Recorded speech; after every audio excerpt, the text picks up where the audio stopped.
বন্দি, ঠিক আছে, সেলুলার জেল, আন্দামান নিকোবর দ্বীপপুঞ্জের জেল পরিদর্শনকালে লর্ড মেয় ভারতীয়দের সম্পর্কে খারাপ কথা বলছিল, যার কারণে ওইখানকার একজন বন্দি শের আলী লর্ড মেয়কে মেরে দিয়েছিল। এই লর্ড মেয়কে 1872 খ্রিস্টাব্দে মেরে দিয়েছিল এবং এই লর্ড মেয় হলো হ্যাঁ প্রথম ব্রিটিশ একজন আধিকারিক বা পদাধিকারী, যাকে মেরে দেওয়া হয়েছে ভারতে। তো লর্ড মেয়র কথা বললাম। আর লর্ড মেয়র সময়ে 1872 খ্রিস্টাব্দে ভারত থেকে 4 জন, ঠিক আছে, ইংল্যান্ডে গিয়ে সিভিল সার্ভিস পরীক্ষাতে পাস করেছিল। তাদের মধ্যে একজনের নাম মনে রাখতে হবে, তার নাম হচ্ছে সুরেন্দ্রনাথ বন্দ্যোপাধ্যায়। কি নাম বললাম? সুরেন্দ্রনাথ বন্দ্যোপাধ্যায়। সুরেন্দ্রনাথ বন্দ্যোপাধ্যায় 1872 খ্রিস্টাব্দে ইংল্যান্ডে সিভিল সার্ভিস পরীক্ষায় পাস করেছিল এবং আসামে তার পোস্টিং ছিল। এই সুরেন্দ্রনাথ বন্দ্যোপাধ্যায় বেঙ্গলি পত্রিকার সম্পাদক ছিল, তাকে রাষ্ট্রগুরু বলা হয়। সে আবার ভারত সভা, ঠিক আছে, 1876 খ্রিস্টাব্দে ভারত সভা তৈরি করেছিল। 1885 খ্রিস্টাব্দে আমাদের যে জাতীয় কংগ্রেস প্রতিষ্ঠিত হয়েছিল, সেই জাতীয় কংগ্রেসের প্রথম অধিবেশন বসেছিল কোথায়? বোম্বাইতে গোকুলদাস তেজপাল সংস্কৃত কলেজে। সেই সময় সুরেন্দ্রনাথ বন্দ্যোপাধ্যায় উপস্থিত থাকতে পারেনি, সেটাও পরীক্ষাতে জিজ্ঞাসা করা হয়। সুরেন্দ্রনাথ বন্দ্যোপাধ্যায় জাতীয় কংগ্রেসের প্রথম অধিবেশনে 1885 খ্রিস্টাব্দে ডিসেম্বর মাসের শেষ 3 দিনে, মানে 28, 29, 30 তারিখে জাতীয় কংগ্রেসের অধিবেশন বসেছিল বোম্বাইতে গোকুলদাস তেজপাল সংস্কৃত কলেজে। উমেশ চন্দ্র বন্দ্যোপাধ্যায় সে সময়ে জাতীয় কংগ্রেসের চেয়ারম্যান হয়েছিল এবং এ ও হিউম নামে একজন ব্রিটিশ আধিকারিক, কি আধিকারিক যেন ওটাকে বলছে, অবসরপ্রাপ্ত আধিকারিক এ ও হিউম, যে নাকি জাতীয় কংগ্রেসকে প্রতিষ্ঠা করেছিল। আর হচ্ছে জাতীয় কংগ্রেস এর নামকরণটা করেছিল কে? কংগ্রেস যে নামকরণটা, ন্যাশনাল কংগ্রেস নামকরণটা করেছিল কে? তার নামও পরীক্ষাতে আসে, দাদাভাই নওরোজি। মনে রাখতে হবে, যাকে ভারতের grand old man of India, ভারতের সর্বাধিক মহান মানুষ, ভারতের সর্বাধিক বৃদ্ধ মানুষ বলা হয়, ঠিক আছে।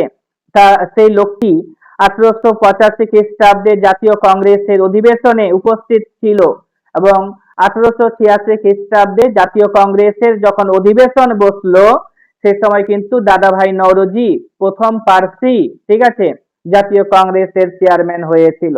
যদি বলা হয় প্রথম বাঙালি জাতীয় কংগ্রেসের চেয়ারম্যানের নাম কি, তো তার নাম হচ্ছে উমেশ চন্দ্র বন্দ্যোপাধ্যায়, ঠিক আছে। উমেশ চন্দ্র বন্দ্যোপাধ্যায় নাম শুনেই বুঝতে পারছো, জাতীয় কংগ্রেসের প্রথম অধিবেশন 1885 খ্রিস্টাব্দে সে চেয়ারম্যান হয়েছিল, ঠিক আছে। আর দাদাভাই নওরোজি 1886 খ্রিস্টাব্দে, তারপরে 1893 খ্রিস্টাব্দে এবং 1906 খ্রিস্টাব্দে 3বার জাতীয় কংগ্রেসের অধিবেশনে সভাপতি হয়েছিলেন। এগুলো আলোচনা জাস্ট আমি বলে দিলাম, কিন্তু এগুলো পরবর্তীতে আমি আলোচনা করব। দাদাভাই নওরোজি সম্পর্কে স্পেসিফিক পড়াবো, এস এন ব্যানার্জি সম্পর্কে স্পেসিফিক পড়াবো। এবার কি বললাম যেন, আমি কোথায় ছিলাম? আমি ছিলাম লর্ড মেয়, যাকে ভারতীয়রা মেরে দিয়েছিল, ভারতেই থাকাকালীন। আর হচ্ছে তারপরে লর্ড মেয়র পরে বলেছিলাম যে লর্ড নর্থ ব্রুক 1876 থেকে 72 থেকে 76 সাল পর্যন্ত ছিল ভারতের ভাইসরয়। আর তারপরে 1876 থেকে 1880 সাল পর্যন্ত লর্ড লিটনের পরে আসবে রিপন, ঠিক আছে। রিপন হচ্ছে টাইম 80 থেকে 84 সাল পর্যন্ত। রিপনের পরে আসবে যে, তার নাম হচ্ছে ডাফরিন, ঠিক আছে, লর্ড ডাফরিন 1884 থেকে 1888, যার সময়ে জাতীয় কংগ্রেস প্রতিষ্ঠিত হয়েছিল। এই ডাফরিন জাতীয় কংগ্রেসের চতুর্থ অধিবেশনে, ঠিক আছে, এলাহাবাদে জাতীয় কংগ্রেসের চতুর্থ অধিবেশন হয়েছিল। সেই সময় সে উপস্থিত ছিল কে? তো ডাফরিন। এবং সেই সময় প্রথম ব্রিটিশ নাম হচ্ছে জর্জ ইউল, জাতীয় কংগ্রেসের চেয়ারম্যান হয়েছিল, ঠিক আছে, জর্জ ইউল।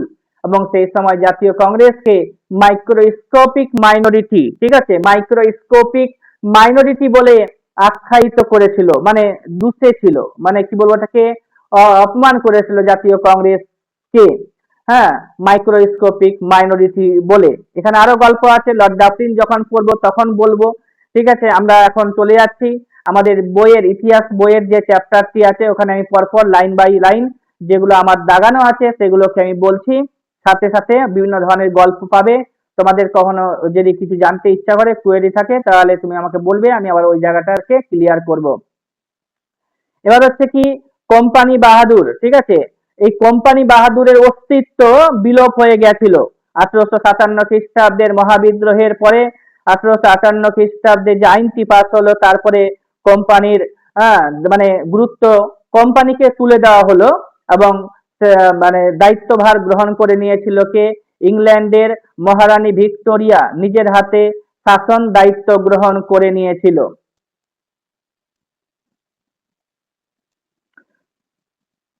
আলোচনাটা আমি একটু ডিটেলসেই করে দিচ্ছি, তোমরা এগুলোকে বারবার শুনবে, আমি ক্লাসটা আপলোড করে দিব, তোমরা শুনতে থাকবে। আর শোনার পরে তোমাদের ঠিক মুখস্থ হয়ে যাবে, আমার মতো আমি যেভাবে বলছি ঠিক তেমনি তোমরাও বলতে পারবে, এবং পরীক্ষাতে যে সমস্ত প্রশ্নগুলো আসবে ইতিহাসের উপরে, তোমরা একদম পরপর প্রশ্নগুলোকে সাজানো পাবে। হ্যাঁ, মনে হবে যে না এগুলো সব আমরা জানা আছে। তো যাই হোক, 1858 খ্রিস্টাব্দের যে আইন, ঠিক আছে, সেটাকে বলা হচ্ছে কি, যে an act for better government of India. এটা এসেছিল একবার ডাব্লিউবিসিএস পরীক্ষাতে, an act for the better government, হ্যাঁ, for the better government of India বলা হয় কোন আইনকে? সেটা হচ্ছে 1858 খ্রিস্টাব্দের আইনকে বলা হচ্ছে। তোমাদেরকে এই দাগ দেওয়া যে অংশগুলো আছে এগুলো পিডিএফ আকারে আমি দিয়ে দিয়েছি, সেগুলোকে পড়ে নিতে গেলে তোমাদের কাছে পুরো ক্লিয়ার হয়ে যাবে। 1858 খ্রিস্টাব্দের 2 তারিখে অগাস্ট মাসে, ঠিক আছে, এই আইনটি পাস হয়েছিল, 1858 খ্রিস্টাব্দের আইনটি পাস হয়েছিল। এবার যে এতে কোম্পানির শাসনের অবসান ঘটলো, একটু আগেই বলে দিলাম, রানী হয়ে গেল ভারত, মানে সচিব, বা ভারতের মানে রানী, ভারতেরও রানী হয়ে গেল। এবং হচ্ছে তোমার কি, তাকে মানে রানীর হয়ে ভারতে শাসন করবে একজন সচিব, ঠিক আছে, মন্ত্রী, যে হবে রানীর একদম প্রিয় লোক, রানীর একদম প্রিয় লোক সচিব, মানে রানীকে সমস্ত রকমের তথ্য দেবে ভারত সচিব।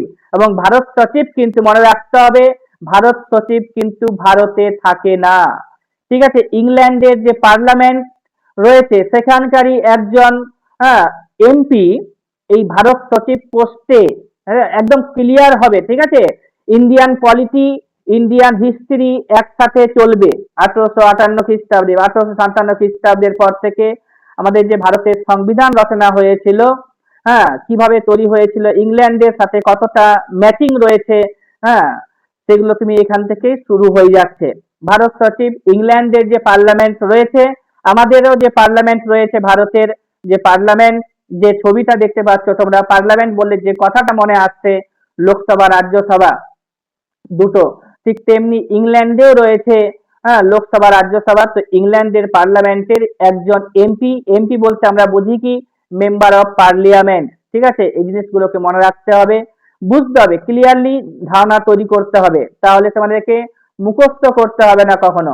তো যাই হোক, তিনি ভারত সচিব, হ্যাঁ, যাকে ইংরেজিতে বলা হয় কি, secretary of state for India, তাকে সাহায্য করবে একজন, হ্যাঁ, বলছে মানে একটি ইন্ডিয়া কাউন্সিল, ঠিক আছে, যাকে ইংরেজিতে বলা হচ্ছে কাউন্সিল অফ ইন্ডিয়া নামে একটি শাসন পরিষদ, ঠিক আছে।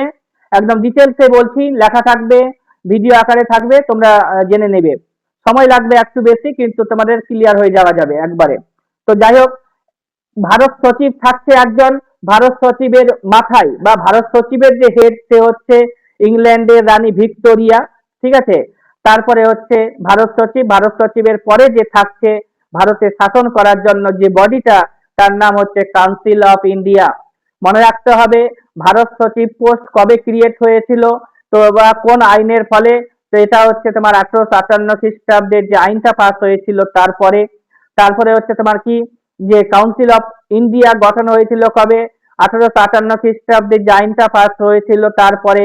ভারত সচিবের যে দপ্তর, ভারত সচিব এর যে দপ্তর, ভারত সচিবের যে দপ্তর যেটা ইংল্যান্ডে আছে বললাম, তার সেই অফিসটার নাম কি? সেই অফিসটার নাম হচ্ছে ইন্ডিয়া হাউস। কি বলছে? India house. ইন্ডিয়া হাউস কোথায় রয়েছে? ইংল্যান্ডে রয়েছে। ঠিক আছে, ইন্ডিয়া হাউস কোথায় রয়েছে? ইংল্যান্ডে রয়েছে। এবার হচ্ছে কি, ভারত থেকে পরের পার্টটায় রয়েছে, দেখে নাও। ভারত থেকে অবসরপ্রাপ্ত রাজকর্মচারীদের, ভারত থেকে অবসরপ্রাপ্ত রাজকর্মচারীদের থেকে সাধারণত এই ভারত শাসন পরিষদের সদস্য মনোনীত করা হতো। ঠিক আছে, ভারত শাসন পরিষদ। ভারত শাসন পরিষদ বলতে আমরা কোনটাকে বলছি? যে এই যে কাউন্সিল অফ ইন্ডিয়াটাকে বলছি। তো এবার দেখে নাও, এই পরিষদ যে তৈরি করা হলো, কাউন্সিল অফ ইন্ডিয়া। ঠিক আছে, secretary of state for India একটা নাম, আর একটা হচ্ছে কাউন্সিল অফ ইন্ডিয়া। আর হচ্ছে যে ব্যাপারটা আরো বলছি, যে কাউন্সিল অফ ইন্ডিয়া যেটা বললাম, সেখানকার সদস্য সংখ্যা কত ছিল? 15 জন। প্রথমে যে সদস্য মানে এটা ছিল পরিষদটা বা কাউন্সিলটা, সেখানে 15 জন সদস্য ছিল। এরা কিন্তু সবাই হবে কি? ব্রিটিশ রাজকর্মচারীদের। ঠিক আছে, অবসরপ্রাপ্ত ব্রিটিশ রাজকর্মচারীদের থেকে, বা অবসরপ্রাপ্ত ব্রিটিশ রাজকর্মচারী। এবার হচ্ছে কি, ভারতীয় রাজকর্মচারী থাকতে পারে, তারা কিন্তু হবে না। ঠিক আছে, তাদের কার্যকাল কত ছিল? অনির্দিষ্ট কার্যকাল ছিল। তাদের সম্মতি, এবং তাদের সম্মতি নিয়ে, মানে এই যে 15 জন রয়েছে, তাদের সম্মতি নিয়ে ভারত সচিবকে চলতে হতো সেই সময়ে। এবার এই যে কাউন্সিল অফ অফ ইন্ডিয়া রয়েছে, তাদের যে ক্ষমতা, সেটা কিন্তু ধীরে ধীরে কমে যাবে। তো এটা পরবর্তীতে আলোচনা করছি আবার। কিন্তু শেষ পর্যন্ত তাদের স্বাধীনতা বিশেষ অবশিষ্ট থাকেনি। মানে এই যে বললাম না, 15 জনের ক্ষমতা ছিল, মানে একটা ক্ষমতা ছিল, কিন্তু সেটা আর বেশি দিন টিকে থাকলো না।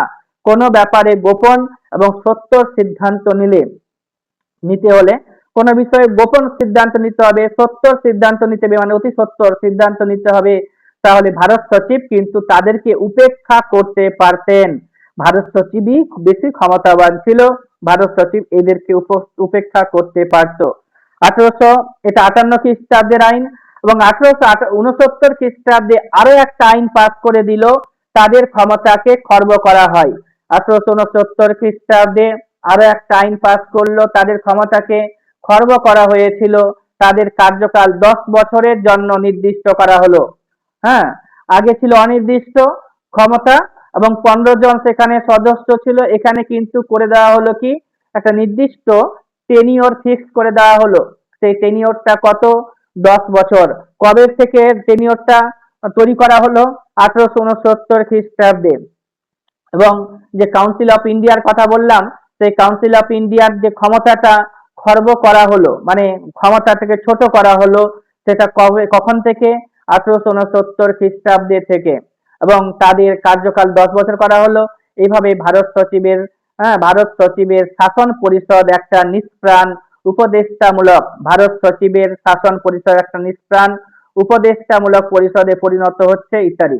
এই পরিষদ, এবং যেটা নেতৃস্থানীয় ভারত সচিব ইংল্যান্ডে বসে। একটু আগে তোমাদেরকে বললাম ভারত সচিব ভারতে থাকে না, ইংল্যান্ডে থাকে। তো এবার দেখে নাও, এখানে ভারত সচিব ইংল্যান্ডে বসে, ইংল্যান্ডে বসে সুদূর ভারতের শাসন রুজু টানতেন। মানে ভারতে যে কিভাবে শাসন করা হবে সেগুলো লেখালেখি করতো। কোথায়? ইংল্যান্ডে বসে। তারা ছিলেন ইংল্যান্ডে। ঠিক আছে, তারা ছিলেন ইংল্যান্ডে, মানে হচ্ছে ভারত সচিবের যার দপ্তর, সেখানে যারা থাকছে তারা কিন্তু থাকছে কোথায়? ইংল্যান্ডে। তাই তাদেরকে সমগ্র ভাবে বলা হতো হোম গভর্নমেন্ট। তাই তাদেরকে সমগ্রভাবে বলা হতো হোম গভর্নমেন্ট। ওইদিকে এই চ্যাপ্টারটা খুব বেশি হার্ড, তারপরে কিন্তু অন্যান্য চ্যাপ্টার গুলো যে আসবে, ওখানে জাস্ট লাইন তোলা অংশগুলো পড়লেই বুঝে যাবে। এখানে কনসেপ্ট একটা ক্লিয়ারের ব্যাপার আছে। অনেকজন কনসেপ্ট না ক্লিয়ার করে পড়ে নাই বলে কি হয়, অনেক সময় ভুলে যায়, এবং তারা ইতিহাস কখনোই রপ্ত করতে পারে না। তো যাই হোক, ওইদিকে জাস্ট আমি বলে দিচ্ছি লাইনগুলোকে, তোমরা জাস্ট সাজাও, মনের মধ্যে সাজাও, এবং যদি মনে হয় যে না আরো একবার শুনতে হতো, তাহলে এই রেকর্ডেড ভিডিওটা থাকছে, সেটা তোমরা পেয়ে যাবে। তো তাই তাদেরকে সমগ্রভাবে বলা হতো কি? Home government. ওদিকে 1858 সালের আইনে বলা হলো যে ভারতে বসে রানীর হয়ে শাসন চালাবেন গভর্নর জেনারেল। ভারতে এবার কি হচ্ছে, 1858 খ্রিস্টাব্দে আইনে বলা হলো যে ভারতে বসে রানীর হয়ে ভারত শাসন চালাবে কে? Governor general. তিনি এদেশে ভাইসরয়, ঠিক আছে, ভাইসরয় বা রাজপ্রতিনিধি হিসেবে থাকবেন। বা তিনি হলেন এদেশের ভাইসরয় রাজপ্রতিনিধি। সুতরাং গভর্নর জেনারেলের উপাধি গভর্নর জেনারেলের উপাধি ও পদমর্যাদা কিন্তু বেড়ে গেল। মনে রাখতে হবে, এখান থেকে প্রশ্ন করতে পারে যে ভাইসরয় পোস্টটা ক্রিয়েট হলো 1858 খ্রিস্টাব্দে, তার আগে 1835 খ্রিস্টাব্দে গভর্নর জেনারেল পোস্টটা ক্রিয়েট হয়েছিল। লর্ড কি নাম যেন, লর্ড উইলিয়াম বেন্টিং ভারতের প্রথম গভর্নর জেনারেল হয়েছিলেন। ঠিক আছে, যে লোকটি নাকি আবার সতীদাহ প্রথাকে নিবারণ করেছিল। ঠিক আছে, তো যাই হোক, তো এই যে গভর্নর জেনারেল পোস্টটা কিন্তু তুলে দেওয়া হয়নি, তার সাথে যুক্ত হয়ে গেল কি ভাইসরয় পোস্টটা। এখন থেকে বলা হতো আগে ভাইসরয়, তারপরে গভর্নর জেনারেল। এদেশে ভারতীয়দের দণ্ডমুন্ডের কর্তা ছিল কে? ভাইসরয়।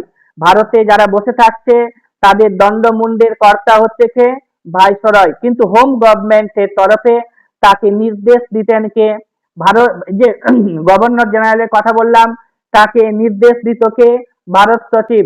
ভারত সচিব ভারতে থাকে না, ইংল্যান্ডে থাকে, মনে রাখতে হবে বারবার। তার মানে গভর্নর জেনারেল থেকে বড় হচ্ছে কে? ভারত সচিব।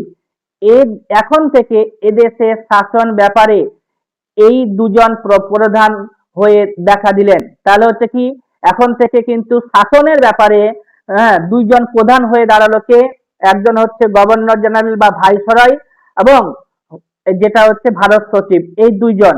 ঠিক আছে, এবার কখনো কখনো এদের মধ্যে যদি মতান্তর দেখা দিত, কিন্তু দেখা দিত, কিন্তু ভারত সচিবের জোর ছিল, এবং এই যে তিনি জনসাধারণের প্রতিনিধি হিসেবে মন্ত্রিসভার এবং পার্লামেন্টের সদস্য। কিছুক্ষণ আগে আমি বললাম যে ভারত সচিব কিন্তু ইংল্যান্ডের যে পার্লামেন্ট রয়েছে সেই পার্লামেন্টের সদস্য, এবং মন্ত্রিসভার এবং পার্লামেন্টের সেখানকার যে ক্যাবিনেট রয়েছে, ক্যাবিনেট মিনিস্টাররা রয়েছে, তাদেরও সদস্য। মন্ত্রিসভার সদস্য এবং পার্লামেন্টেরও সদস্য কে? ভারত সচিব। যার কারণে তার একটু জোর ছিল বেশি ভাইসরয়ের থেকে। মনে থাকছে তোমার? ক্লিয়ার হচ্ছে ব্যাপারটা কি? ব্যাপারটা কি ক্লিয়ার হচ্ছে নাকি আরো বেশি বলতে হবে ডিটেলসে?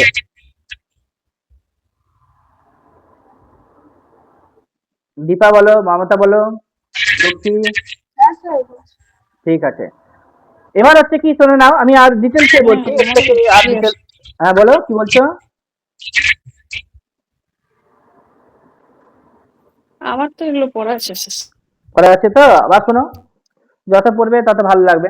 এবার হচ্ছে না, মন্ত্রিসভার এবং পার্লামেন্টের সদস্য, আর ভাইসরয় এর জোরের পিছনে ছিল ভারতবর্ষের দূরত্ব। আবার ভাইসরয় দেখাচ্ছে, দেখো যে আমি ভারতে বসে শাসন করছি। ঠিক আছে, এবার হচ্ছে কি, সে এখানে তার মতো শাসন করছে, আর এখানকার যে রিপোর্টের উপরে জোর থাকছে কার? তো হচ্ছে তোমার ভারত সচিবের। এবার দেখে নাও যে অর্থাৎ সুদূর ভারতে বসে বড়লাট, ঠিক আছে, সুদূর ভারতে বসে বড়লাট প্রায় মুঘল বাদশাহের উত্তরাধিকার রূপে শাসন যন্ত্র চালাতেন। যে মুঘল বাদশাহ যে রূপটা, মুঘল বাদশাহ বলতে আমরা যেটা বুঝতাম, সেটা এখন কি হয়ে গেল? মুঘল বাদশাহদের ক্ষমতা তো খর্ব করে দেওয়া হলো, মুঘল বাদশাহদেরকে তো ধ্বংস করে দেওয়া হলো। তারপরে যে এই যে পোস্টটা মুঘল বাদশাহরা ভোগ করতো, ঠিক তেমনি সেই পোস্টটা সেই ধরনেরই একটা ক্ষমতা ভোগ করতে শুরু করলো কে? ভাইসরয়। ঠিক আছে, কিন্তু বড়লাটের এই নিরাপদ দূরত্ব দীর্ঘস্থায়ী হয়নি। বড়লাটের যে নিরাপদ দূরত্বটা ছিল সেটা দীর্ঘস্থায়ী হয়নি। কিভাবে? 1870 খ্রিস্টাব্দে, আগে কিন্তু না টেলিগ্রাফ ছিল না। 1870 খ্রিস্টাব্দের আগে, জাস্ট 1853 খ্রিস্টাব্দে লর্ড ডালহৌজির সময়ে টেলিগ্রাফ ব্যাপারটা এসেছিল, কিন্তু এত বেশি ছিল না, মানে ভারতের মধ্যেই ছিল টেলিগ্রাফ ব্যবস্থাটা। এখন কি হলো, 1870 খ্রিস্টাব্দে ভারত এবং ইংল্যান্ডের মধ্যে যোগাযোগ ব্যবস্থা স্থাপিত হলো। ফলে ভারত সচিব কি করবে? ভারত সচিব বারবার ফোন করবে যে আজকে আপনি কি করলেন, কালকে কি করলেন, ওই ব্যাপারটা যে শুনেছিলাম ওই ব্যাপারটাতে আপনার কি হস্তক্ষেপ আছে, ইত্যাদি খবর নিতে শুরু করলো, তদন্ত করতে শুরু করলো। ভারত সচিব যে ছিল, মানে ভাইসরয় যে ছিল, ভাইসরয়কে চাপের মধ্যে ফেললো কে? ভাইসরয়। ঠিক আছে, 1870 খ্রিস্টাব্দে ভারত এবং ইংল্যান্ডের মধ্যে টেলিগ্রাফের মাধ্যমে যোগাযোগ স্থাপিত হ্যাঁ হলো, ফলে ভারত সচিবের পক্ষে বড়লাটের উপরে কর্তৃত্ব করার সুযোগ বেড়ে গেল। টেকনোলজি বা যান্ত্রিক প্রযুক্তি, এই লাইনটা কিন্তু মনে রাখতে হবে, রাইটিং স্কিল লেখার ক্ষেত্রেও এই লাইনটার গুরুত্ব আছে। টেকনোলজি বা যান্ত্রিক শক্তি বা যান্ত্রিক প্রযুক্তি যে রাজনীতি এবং ইতিহাসকে প্রভাবিত করতে পারে, এটা একটা তার প্রথম প্রমাণ। ঠিক আছে, তার একটা প্রমাণ কোনটা, যে টেলিগ্রাফের ব্যবস্থা চালু হওয়াটা হ্যাঁ হচ্ছে কি একটা যান্ত্রিক প্রযুক্তি হচ্ছে একটা রাজনীতি এবং ইতিহাসকে যে প্রভাব করতে পারে, মানে ইন্টারফেয়ার করতে পারছে, প্রভাব রাখতে পারছে, ইত্যাদি একটা তার প্রমাণ দেখা গেল। এবারে কি হচ্ছে দেখে নাও, 1858 সালের ভারত শাসন আইন কতটা যুগান্তকারী হয়েছিল সে বিষয়ে সন্দেহ নেই। এ কথা ঠিক, এই আইনের দ্বারা কোম্পানির শাসনের অবসান ঘটে গেছে, এটুকুটা মনে রাখতে হবে। কোন আইনের বলে কোম্পানির শাসনের অবসান ঘটেছে? 1858 খ্রিস্টাব্দের আইনে কোম্পানির শাসনের অবসান ঘটেছে। ক্ষমতা হস্তান্তর হলো মহারানী এবং পার্লামেন্টের হাতে। ঠিক আছে, মহারানী ক্ষমতা হস্তান্তর করে নিচ্ছে, তার পার্লামেন্টের কাছেও ক্ষমতা চলে গেল ভারতকে কন্ট্রোল করার ব্যাপারে। এই কথাও ঠিক যে একই সঙ্গে বিলুপ্ত হয়েছে কোম্পানির পরিচালক মন্ডলী, কোর্ট অফ ডাইরেক্টর। কোম্পানির যে পরিচালক মন্ডলী ছিল তার জন্য যে একটা টার্ম ইংরেজিতে রয়েছে, সেটাকে তোমাকে মনে রাখতে হবে, কোর্ট অফ ডাইরেক্টর। তার সাথে সাথে অন্তর্নিহিত পূর্বেকার, ঠিক আছে, নির্বাচক মন্ডলী, বোর্ড অফ কন্ট্রোল, ঠিক আছে, তার সভাপতি ছিল প্রেসিডেন্ট, ইত্যাদি। এই যে টার্মগুলো আছে, এই টার্মগুলো মনে রাখার জন্য তোমাদেরকে এই প্যাসেজটা বেশ কয়েকবার পড়তে হবে যারা নতুন আছো। এবার হচ্ছে কি, বা যারা কখনো পড়নি, এই বইটাকে, যে বইটা আমার কাছে আছে, এই বইটাকে আমি এরকমটা বলতে পারছি যে একটা মানে কথা বলা হয়েছিল, মহাভারত বলা হচ্ছে, জানো, ইতিহাসের মহাভারত। যারা বিসিএস এর ক্যান্ডিডেট, যারা বিসিএস এর পরীক্ষা দেয়, তাদের কাছে এই বইটা মহাভারতের মতো, ঠিক আছে, হিস্ট্রির মহাভারতের মতো একটা। এই বইটাতে জিস্ট আকারে দেওয়া হয়েছে এবং প্রচুর পরিমাণে তথ্য এই বইটাতে দেওয়া হয়েছে। তিনজন ভালো রাইটার মিলে এই বইটাকে রচনা করেছিল, চক্র, কয়াল এবং হাজরা, তিনজন ব্যক্তি। তো এই জন্য এই বইটা খুবই দরকারি। এই বইটা আমাদের মাধ্যমিকের বই, কিন্তু আমরা দেখো এখনো পড়ছি বলে মনে হচ্ছে যে আমরা কখনোই এ ধরনের কথাগুলো পড়িনি। তো যাই হোক, আমরা আর বলছি না কিছু। ভারত শাসনের ওপর এতদিন এই দ্বৈত নিয়ামক, dual authority, court and board, ঠিক আছে, তাদেরকে উড়িয়ে দিয়ে চূড়ান্ত ক্ষমতা, ঠিক আছে, ন্যস্ত হলো কার হাতে? তো ভারত সচিবের হাতে। এই কারণে এক সময় 1858 খ্রিস্টাব্দের আইনটাকে যুগান্তকারী বলে মনে করা হতো। কিন্তু আধুনিক কালে কিট, ঠিক আছে, কিট বলছে কি দেখে নাও, তার নাম হচ্ছে এ বি কিট, পুরো নামটা, ঠিক আছে। ঐতিহাসিকরা অন্য কথা বলছেন, প্রমুখ ঐতিহাসিকরা অন্য কথা বলছে। তারা মনে করছে যে বহুকাল ধরে কোম্পানির যে ক্ষমতাকে সংকুচিত, নিয়ন্ত্রিত করার জন্য যে রাজকীয় ও পার্লামেন্টারি প্রয়াস চলছে। কোম্পানি তো ভারতে এসে গেছে অনেকদিন আগেই, আর এই কোম্পানি, ইস্ট ইন্ডিয়া কোম্পানি তৈরি হয়েছে কবে? 1600 খ্রিস্টাব্দের দিকে ভারতে এসেছিল। তারপরে কিছুদিন পর থেকে এবার ভারতে এসে তারা কোম্পানি তার নিজের মতো করে চলছে। এমন একটা সময় আমি তোমাদেরকে গল্প আকারে বলেছিলাম পুরাতনদেরকে, যে রবার্ট ক্লাইভের নাম শুনেছো? রবার্ট ক্লাইভের নাম শুনেছো? কে কে বলে দাও। রবার্ট ক্লাইভের নাম শুনেছো? সবাই তো শুনেছো। তো এই রবার্ট ক্লাইভ কি করছে দেখে নাও, ভারতে সে গভর্নর হিসেবে ছিল, ঠিক আছে, গভর্নর হিসেবে ছিল, বাংলার গভর্নর, ঠিক আছে, বাংলার গভর্নর হিসেবে ছিল কে? Robert Clive. রবার্ট ক্লাইভ দেখাচ্ছে কোম্পানির আয় হচ্ছে না, ঠিক আছে, কোম্পানির ইনকাম হচ্ছে না ভারতে। ইংল্যান্ডের পার্লামেন্টে গিয়ে হ্যাঁ ঋণ নেওয়ার জন্য প্রপোজাল রাখছে, অর্থাৎ ইংল্যান্ডের লোন নেওয়ার জন্য কথা বলছে। ভারতে কোম্পানির ব্যবস্থা ভালো হচ্ছে না, আর হচ্ছে কি, যে ইংল্যান্ডের পার্লামেন্টে গিয়ে তারা লোনের ব্যবস্থা করছে, লোন নেওয়ার জন্য ব্যবস্থা করছে, এরকমটা দেখাচ্ছে কোম্পানিতে যারা ছিল আধিকারিক হিসেবে তারা। এবং রবার্ট ক্লাইভ ইংল্যান্ডে গিয়ে প্রাসাদের মতো করে, হ্যাঁ, প্রাসাদ তৈরি করছে, নিজের নিজের ব্যক্তিগতভাবে সেরা, মানে বড় বড় বাড়ি ইত্যাদি সবকিছু তৈরি করছে, গাড়ি বাড়ি ইত্যাদি তৈরি করছে। এটা কি হলো, পার্লামেন্টের নজরে আসলো যে কি হচ্ছে, কোম্পানির ইনকাম হচ্ছে না, কিন্তু আবার রবার্ট ক্লাইভ সে এ ধরনের কাজগুলো করছে। সেই সময় যারা ভাইসরয় হিসেবে, মানে গভর্নর হিসেবে ছিল, তারাই করছিল। তারপরে এটা, এই যে কোপটা প্রথমবার এসে পড়লো কার কাছে, হ্যাঁ, 1773 খ্রিস্টাব্দে এসেছিল কে, মানে 72 খ্রিস্টাব্দে এসেছিল, 72 থেকে 83 সাল পর্যন্ত ছিল। ওয়ারেন হেস্টিংস এর নাম শুনেছো?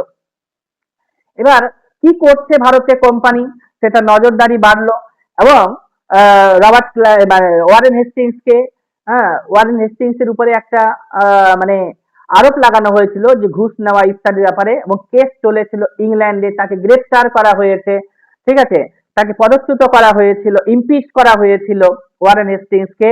এবং তার জন্য তার উপরে কি চলেছিল, মামলা চলেছিল, প্রায় 7 বছর ধরে মামলাটা চলেছিল মনে হয় ওখানে, এবং তাকে শেষ পর্যন্ত, হ্যাঁ, অ্যাকুইটেড, অর্থাৎ খালাস দেওয়া হয়েছিল সেই মামলা থেকে। তো এটা একটা গেছে, কিন্তু নজরে তো থাকলোই পার্লামেন্টের। সেই পার্লামেন্টের প্রয়াস চলছিল কিভাবে সংকুচিত করা যায়, নিয়ন্ত্রিত করা যায়, ঠিক আছে, দীর্ঘদিনের একটা প্রয়াস 1858 খ্রিস্টাব্দে পেয়ে গেছে। দেখে নাও, পার্লামেন্টারি প্রয়াস চলে আসছিল 1858 খ্রিস্টাব্দের আইনে, সেটাই আনুষ্ঠানিকভাবে স্বীকৃতি লাভ করলো এবং পরিণতি লাভ করলো। এই কথাটা ঠিকই, জন্ম থেকে ইস্ট ইন্ডিয়া কোম্পানি, মানে ইস্ট ইন্ডিয়া কোম্পানি জন্ম কবে হয়েছে, 1600 খ্রিস্টাব্দে, ঠিক আছে। এই জন্ম থেকে ইস্ট ইন্ডিয়া কোম্পানি রাজকীয় সনদের উপরে নির্ভরশীল ছিল। রানী এলিজাবেথের কাছ থেকে সনদ কিংবা অনুমতি পেয়ে সপ্তদশ শতাব্দীর সূচনা থেকেই, ঠিক আছে, কত, সপ্তদশ শতাব্দী মানে 1600 শুরু থেকে, 1600 শুরু থেকেই, তো সপ্তদশ শতাব্দীর সূচনা থেকেই কোম্পানি, হ্যাঁ, প্রাচ্য দেশে বাণিজ্য করতে আরম্ভ করেছিল। 1773 খ্রিস্টাব্দে কোম্পানির কাজকর্মকে নিয়ন্ত্রিত করার জন্য, আমি যে কথাগুলো বলবো বইয়ে তুমি দেখবে, তুমি লেখা থাকবে, আমি একটা এক্সপিরিয়েন্সের উপরে বলছি, এবং যে কোনো বইয়ে তোমার ওই কথাগুলো বেশ কিছু কথাগুলো মিলে যাবে। তো দেখে নাও এখানে 1773 সালে এবার হচ্ছে কোম্পানির কাজকর্মকে নিয়ন্ত্রিত করার জন্য পার্লামেন্টে পাস হয়েছিল একটা আইন, রেগুলেটিং অ্যাক্ট, ঠিক আছে, রেগুলেট করতে হবে কাকে, ইস্ট ইন্ডিয়া কোম্পানিকে। তখন থেকেই কোম্পানির সমস্ত কাগজপত্র দেখার অধিকার লাভ করে নিল, যে কোম্পানি কি করছে না করছে, ঠিক আছে। তো এটা দেখার জন্য অধিকার লাভ করেছিল কে, পার্লামেন্ট। কোন পার্লামেন্ট, ইংল্যান্ডের পার্লামেন্ট। এরপর 1784 খ্রিস্টাব্দে পিটের ভারত শাসন আইনে কোম্পানির কাজকর্মকে দেখাশোনা করার জন্য ইংল্যান্ডের রাজার তরফ থেকে 6 জন কমিশনার, যেহেতু সুযোগ সুবিধা পেয়ে গেল, মানে ক্ষমতা পেয়ে গেল রেগুলেট করার জন্য, আইন পেয়ে গেছে, তারপরে কিছুদিন পরে অর্থাৎ 10 বছর পরে সে আইনটাকে আরেকবার একটু সংশোধন করার সুযোগ পেয়ে গেছে, এবং সুযোগ পেয়ে যাচ্ছে, মানে কোম্পানি, মানে পার্লামেন্ট যে সুযোগ পেয়ে যাচ্ছে কোম্পানির উপরে, তো সুযোগের তো সদ্ব্যবহার করতেই হবে। আমার ইচ্ছা করছে না যে পুরোটা পড়তে, কিন্তু দেখো যে এত মজা আছে এখানে না, তো আমাকে পড়তেই হচ্ছে, মানে না পড়লে ভালো লাগবে না। তো দেখে নাও জাস্ট তোমরা, যে 1784 খ্রিস্টাব্দে পিট ইন্ডিয়া অ্যাক্ট, অর্থাৎ কোম্পানির যে কাজকর্ম আছে, হ্যাঁ, দেখাশোনার জন্য ইংল্যান্ডের রাজার তরফে, অর্থাৎ ইংল্যান্ডের রাজাকে, ইংল্যান্ডের যে যে রাজা, ঠিক আছে, তার তরফ থেকে, তোমরা বুঝে যাচ্ছে ইংল্যান্ডের রাজা বলতে কাকে বোঝাচ্ছে, সে সময় রানী এলিজাবেথ ছিল। তো রাজার তরফ থেকে কমিশনার নিয়োগ করা হয়েছিল, কমিশনার নিয়োগ করা হয়েছিল। এই 6 জনকে নিয়োগ করেই গঠিত হয়েছিল বোর্ড অফ কন্ট্রোল। এই বোর্ডের সভাপতি বা প্রেসিডেন্ট ছিল মন্ত্রিসভার সদস্য। এই যে বোর্ড অফ কন্ট্রোল তৈরি করা হলো না, সেই বোর্ড অফ কন্ট্রোলে কে থাকবে, মন্ত্রিসভার সদস্য থাকবে, ঠিক আছে। মন্ত্রিসভার সদস্য, সভাপতি প্রেসিডেন্ট ছিল কে, মন্ত্রিসভার সদস্য। একটা কথা তোমাদেরকে আমি ক্লিয়ার করছি ইন্ডিয়ান পলিটির ক্ষেত্রে, তোমাদেরকে ভারতের দিয়ে এক্সাম্পল করছি, মনে রাখতে হবে ভারতের যে পার্লামেন্ট রয়েছে, পার্লামেন্টে যে লোকসভার যে সদস্যরা রয়েছে 550 জন, ঠিক আছে, এই 550 জনের মধ্যে 15% অর্থাৎ 15% হচ্ছে মন্ত্রিসভার সদস্য, যাদেরকে আমরা বলি ক্যাবিনেট মিনিস্টার।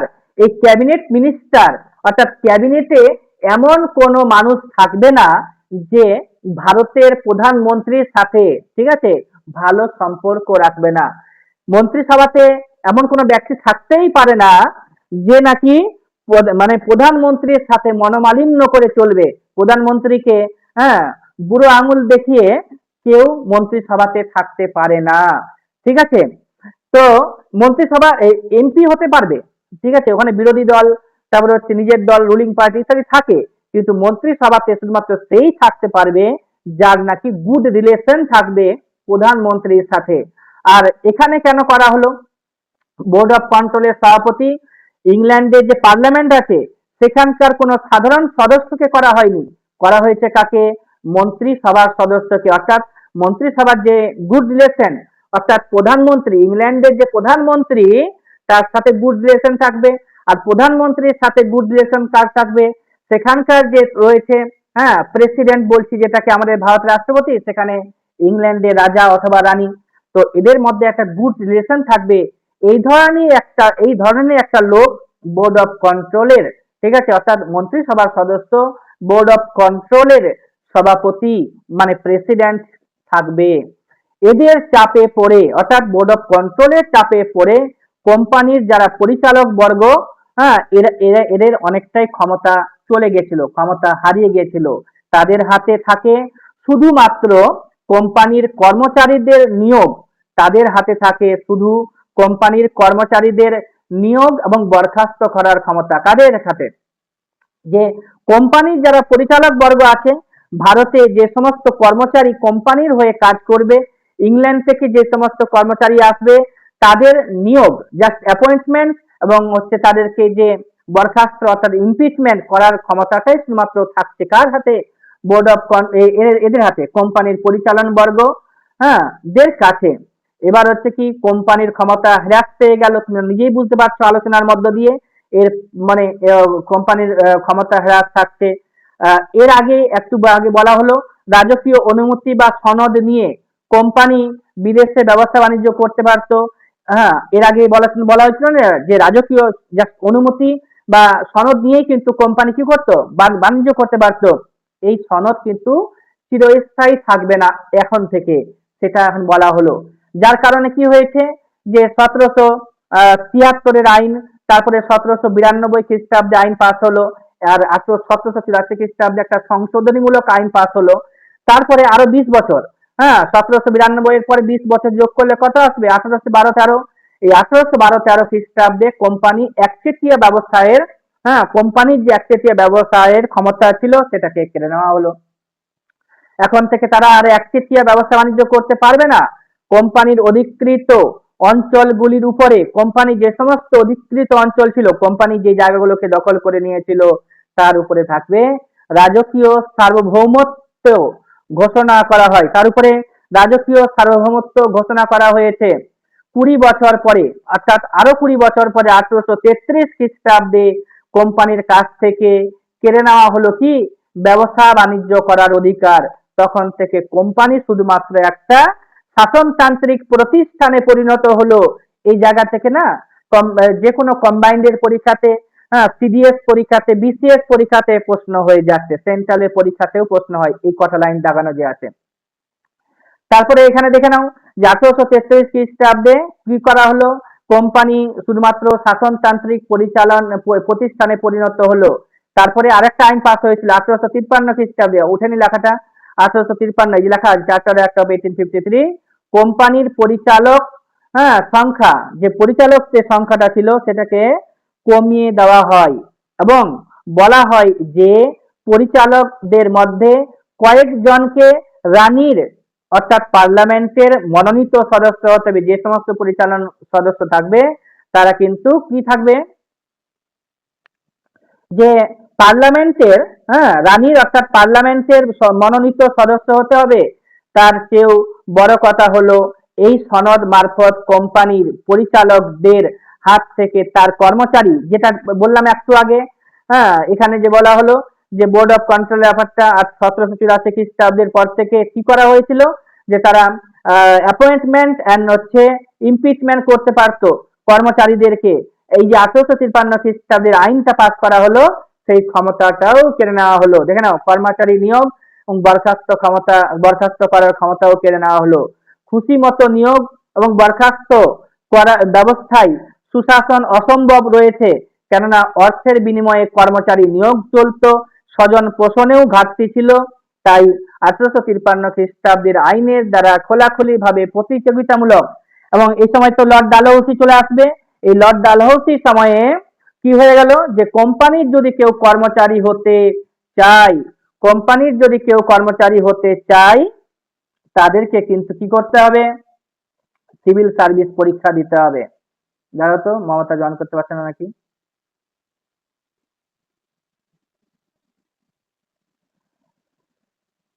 মমতা শুনতে পাচ্ছ না?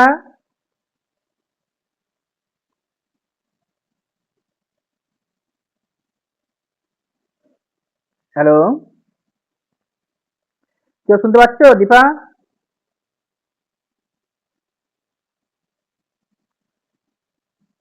দীপা লক্ষ্মীরা শুনতে পাচ্ছে না?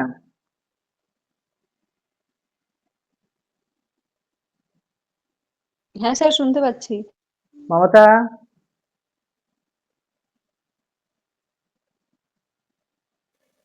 আমিও শুনতে পাচ্ছি স্যার।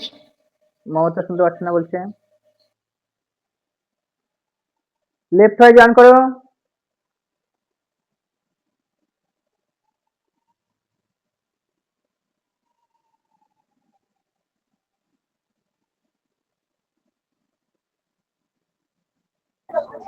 হ্যাঁ স্যার, আমি শুনতে পাচ্ছি। আমি একটু বাইরে আছি তো, মানে ওই জন্য। আচ্ছা, আপনি বলেন, আমি শুনতে পাচ্ছি। ঠিক আছে, ভেরি গুড।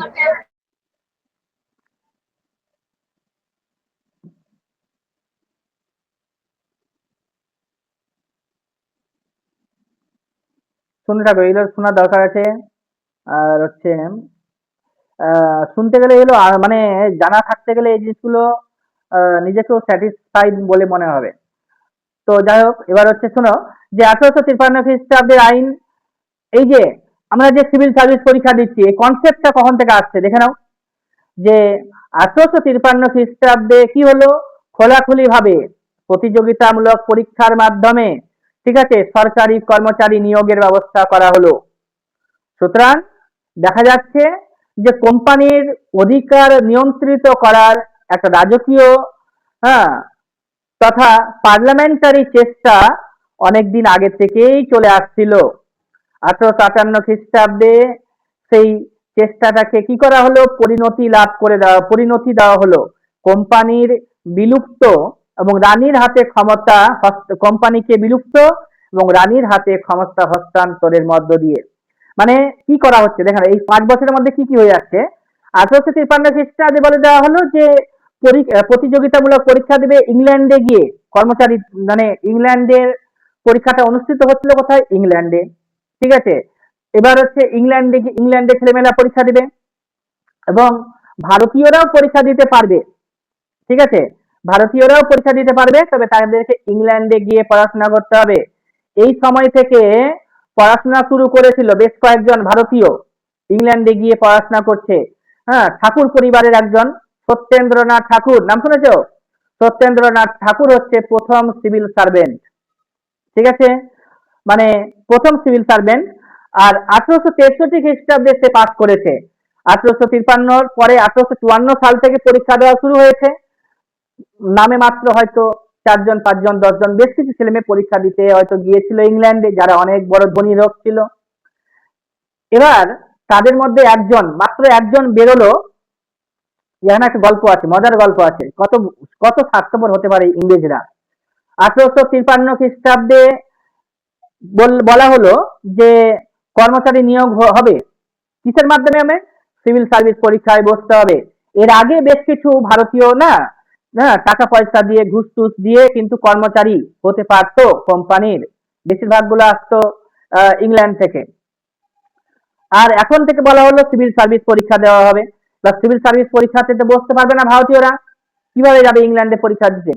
এবার বেশ কিছু, মানে অনেক বড় ধনী পরিবারের ছেলে মেয়েরা যারা আছে, অনেক টাকা পয়সা, তারা কিন্তু পরীক্ষা দিতে যেতে পারবে, এরকম শক্তি সামর্থ্য রয়েছে, তারা কিন্তু প্রতিবাদ করেছিল। তো 1854 সাল থেকে কি করা হলো, যে পরীক্ষা দিতে পারবে ইংল্যান্ডে গিয়ে ভারতীয়রা, তখন থেকে বেশ কয়েকজন পরীক্ষা দিতে যাচ্ছিল। কোথায়? ইংল্যান্ডে। 1854 পর থেকে যাচ্ছিল। 1863 খ্রিস্টাব্দে প্রথম বেরোলো, 9 বছর পরে। এই 9 বছর পরে একজন বেরোলো, সত্যেন্দ্রনাথ ঠাকুর, তার নামটা পরীক্ষাতে আসে। তারও 9 বছর পরে, কত থেকে? 63 থেকে 9 বছর পরে 4 জন বেরোলো। ঠিক আছে, 1872 খ্রিস্টাব্দে 4 জন বেরোলো, তার মধ্যে একজন এস এন ব্যানার্জি, সুরেন্দ্রনাথ বন্দ্যোপাধ্যায়। এই 4 জন যে বেরোলো, তারপর থেকে আস্তে আস্তে সংখ্যাটা বাড়তে শুরু করেছিল। এই বাড়তে শুরু করার পরে হ্যাঁ, লিটন বলে একজন লোক আসবে। সে এসে বলছে, না, ভারতীয়রা তো খুব বেড়ে যাচ্ছে, মানে সিভিল সার্ভিস পরীক্ষাতে খুব পাস করতে শুরু করেছে, হ্যাঁ, ছাপিয়ে যাচ্ছে, ইংল্যান্ডে গিয়ে র্যাঙ্ক করে দিচ্ছে, এদের সিভিল সার্ভিসে মানে বসতেই দেওয়া হবে না, এরকম একটা সিদ্ধান্ত ছিল। তো যাই হোক, সেটা না করে কি করছে, এমন একটা ফিক্স করে দিচ্ছে টেনিওর, যে যে সময়ে মানে ইংল্যান্ডে গিয়ে পড়াশোনা করে পাস করাটা খুবই টাফ হয়ে যাবে।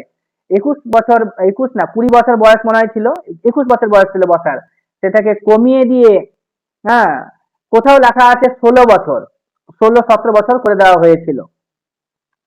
তো এরকম জিজ্ঞেস করা হয় না, তবে তুমি যেটা মনে রাখবে 16 অথবা 19। ঠিক আছে, আমি তোমাদের দেখে এখানে ক্লিয়ার করবো, আরো কয়েক জায়গায় দেখে ক্লিয়ার করব যে লিটন বয়সটা খুবই কমিয়ে দিয়েছিল, এবং যার জন্য প্রতিবাদ করেছিল সুরেন্দ্রনাথ বন্দ্যোপাধ্যায়, যে 1872 খ্রিস্টাব্দে সিভিল সার্ভিস পরীক্ষায় পাস করেছিল, সে প্রতিবাদ করছে, এবং পরবর্তীতে বয়সটা একটু বাড়ানো হয়েছিল।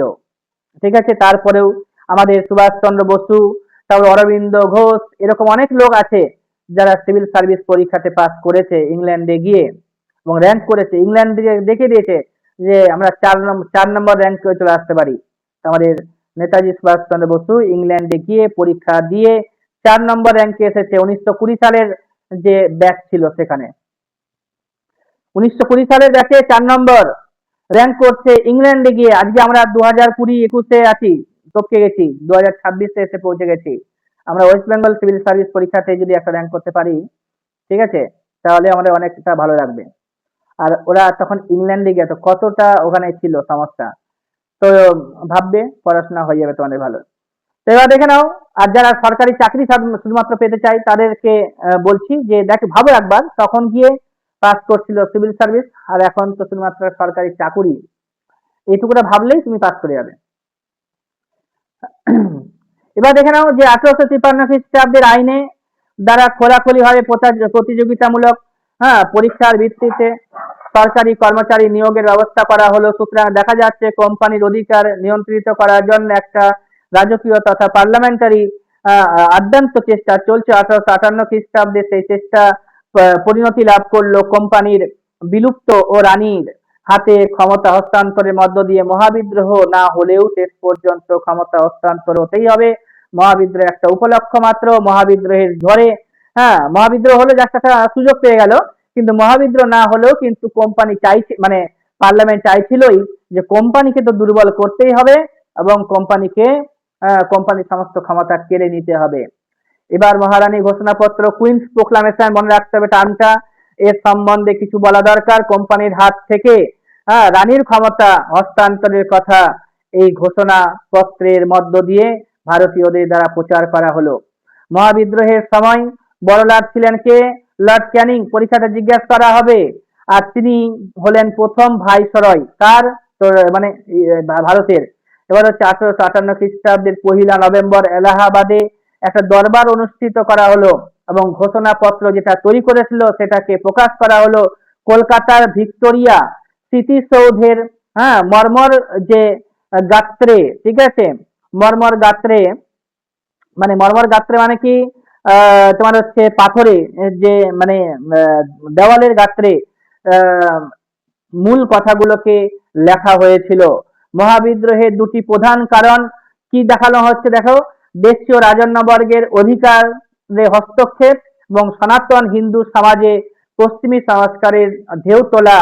সেই ব্রিটিশ সরকার বুঝতে পেরেছিল, কাজে এই ঘোষণাপত্রের দ্বারা বলা হলো রাজন্যবর্গ এবং সনাতন ধর্ম দুটোকেই আশ্বস্ত করছে। বলা হলো যে রাজন্যবর্গের মর্যাদা এবং অধিকার এখন থেকে সম্মান করা হবে এবং নতুন কোনো রাজ্য দখল করা হবে না। রাজন্যবর্গের সঙ্গে কোম্পানির যে সমস্ত চুক্তি স্বাক্ষরিত হয়েছে সেগুলিকে মেনে নেওয়া হবে। অন্যদিকে বলা হলো ভারতবর্ষের পুরনো প্রথা ঐতিহ্য ক্ষুণ্ণ করা হবে না, ধর্মবিশ্বাসে আঘাত হানা হবে না। হ্যাঁ, ধর্মতে আঘাত হানা হবে না। এর আগে সতীদাহ প্রথা এবং বিধবা বিবাহ প্রথা, যেটা 1856 খ্রিস্টাব্দে করে ব্রিটিশ শাসকেরা সনাতনী হিন্দু সমাজকে আঘাত করেছিল, কিন্তু এখন থেকে ইংরেজ শাসকেরা সমাজ সংস্কারের ব্যাপারেও সাবধান হয়ে যাবে, সাবধান হয়ে পড়লো। একথা বলছে, একথাও বিশেষ উদারতার সঙ্গে ঘোষণা করা হলো, জাতি ধর্ম নির্বিশেষে শিক্ষিত ভারতীয়দেরকে, হ্যাঁ, ভারতীয়দেরকে যোগ্য কাজ দেওয়া হবে, ঠিক আছে। এবং এই প্রতিশ্রুতিটি অবশ্য যথাযথভাবে পালন করা হয়নি, কারণ হচ্ছে মানে চাকরি বাকরি ব্যাপারটাতে তারা যথাযথভাবে প্রতিশ্রুতিগুলো পালন করেনি। শেষ প্রতিশ্রুতিটার কথা বলছে, সরকারি চাকরির ক্ষেত্রে যে প্রতিশ্রুতিটা দিল সেটা কিন্তু ঠিকঠাক মতো রক্ষা করেনি। পরবর্তীকালে জাতীয় কংগ্রেসের রাজনৈতিক আন্দোলনে তা নিয়ে বিস্তর ক্ষোভ প্রকাশ করা হয়েছে। কিছুদিন পরেই জাতীয় কংগ্রেস প্রতিষ্ঠিত হয়ে যাবে। যাই হোক, মহারানীর ঘোষণাপত্রের মূল উদ্দেশ্য ছিল মহারানীর ঘোষণাপত্রের মূল উদ্দেশ্য ছিল ভারতীয় জনগণের বিশেষত রাজন্যবর্গের নিরাপত্তা এবং অধিকারকে, অধিকার রক্ষার আশ্বাস দিয়ে তাদের আনুগত্যকে অর্জন করা। 1858 খ্রিস্টাব্দের আইনে ভারত শাসন ব্যবস্থায় সুদূর হোম গভর্নমেন্ট এর পরিবর্তন সূচিত হয়েছিল এবং 1861 সালে তার একটি আইন পাস করে ভারতের অভ্যন্তর শাসন ব্যবস্থায় কিছু রদ বদল করা হয়েছে। এই আইনের নাম ভারতীয় ব্যবস্থাপক সভা, ইন্ডিয়ান কাউন্সিল অ্যাক্ট। এটা পাস হয়েছে কবে? 1861 খ্রিস্টাব্দে। তো এগুলোই, এবং পরের গুলো তোমরা পড়ে নিবে, এটা আর একটু পড়ছি না। আর এখানে দেখে নাও যে 1861 সালে যে আইনটা আছে, 1861 সালের আইনে ব্যবস্থাপক সভা, ঠিক আছে, এক্সিকিউটিভ সংক্রান্ত কোন ব্যাপারে হস্তক্ষেপ অধিকার পায়নি। তারপরে আর কি আছে, এটা যত বেশি পড়বে তত লাভ হবে, তোমরা পড়বে 2-3 বার করে। আর প্রথম ভাইসরয় লর্ড ক্যানিংই পোর্টফোলিও ব্যবস্থা কার্যকর করেছিল। এই লাইনটা পরীক্ষাতে আসে, পোর্টফোলিও সিস্টেমটা কবে কার্যকরী হয়েছিল? তো এটা 1861 খ্রিস্টাব্দে কার্যকরী হয়েছিল। কে করেছিল? লর্ড ক্যানিং করেছিল, ঠিক আছে। এবার হচ্ছে তোমার কি, যে তোমার এই যে সামরিক ক্ষেত্রে পুনর্গঠনের ব্যবস্থা আছে, করছিল তারা। আর হচ্ছে তোমার এখানে 1860 খ্রিস্টাব্দে কি বলা হয়েছে, যে অপত্রক হিন্দু রাজাদের পোষ্যপুত্র নেওয়ার যে অধিকার দেওয়া হলো, 1860 খ্রিস্টাব্দে অপুত্রক হিন্দু রাজাদের পোষ্যপুত্র নেওয়ার অধিকার দেওয়া হয়েছে। মুসলিম রাজন্যবর্গকেও বলা হলো তারা ধর্মীয় কানুন অনুসারে উত্তরাধিকার স্থির করতে পারবে।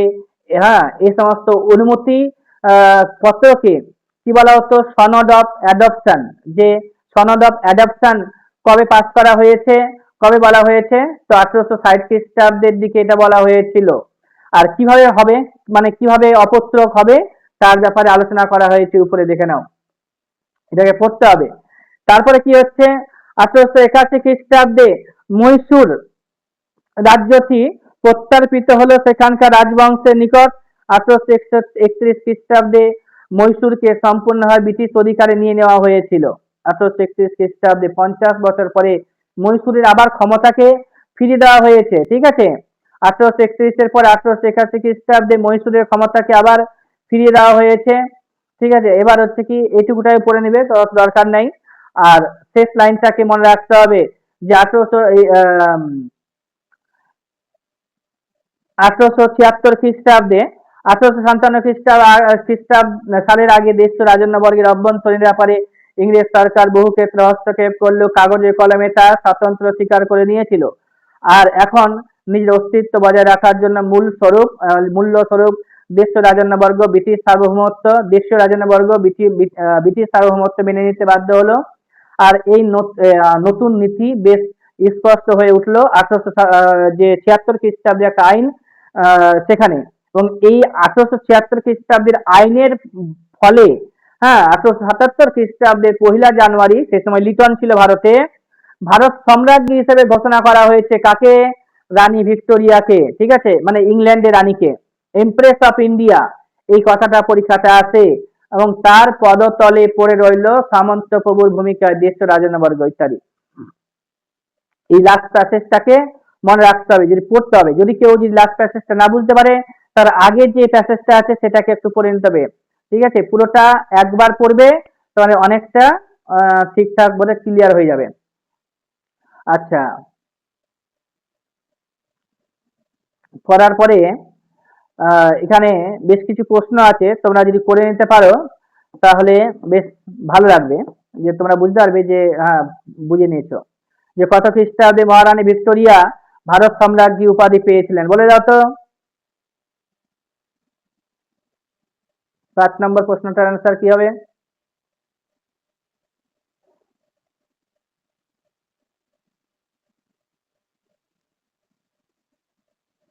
শুনতে পাচ্ছ? দীপা শুনতে পাচ্ছে? দীপা শুনছে না নাকি সব? কে কে শুনছে না হাত তুলো।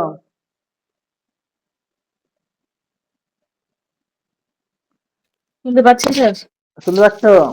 এই যে চ্যাপ্টারটা, এটা হুম। যতবার পড়বে না, তোমার হচ্ছে ইন্ডিয়ান পলিটিটাও অনেকটা বেশি মজবুত হয়ে আসবে।